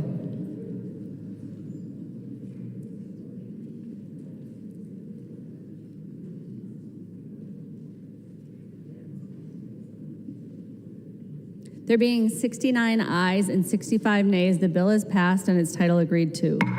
Motions and resolutions. There are copies of the non-controversial motions at the House desk and online. If there's no objection, we'll take action on these motions first. Hearing no objection, the motions prevail. Representative Long. Madam Speaker, I move that the call of the House be lifted. Representative Long moves that the call of the House be lifted. All those in favor, please say aye. Aye. Those opposed, please say no. Motion prevails. The call is lifted. Representative Long. Madam Speaker, I move that when the House adjourns today, it adjourns until 3:30 p.m. on Monday, January 23rd, 2023. Representative Long moves that when the House adjourns today, it adjourn until 3:30 p.m. Monday, January 23rd, 2023. Representative Damath. GOP members, we will meet in our caucus room just following session. All those in favor of the Long motion on the time to reconvene, please say aye. Aye. Those opposed, please say no. The motion prevails. Any announcements? Representative Long. Madam Speaker, I move that the House do now adjourn. Representative Long moves that the House do now adjourn. All those in favor, please say aye. Aye. Those opposed, please say no. The motion prevails. The House stands adjourned until 3:30 p.m. Monday, January 23rd, 2023.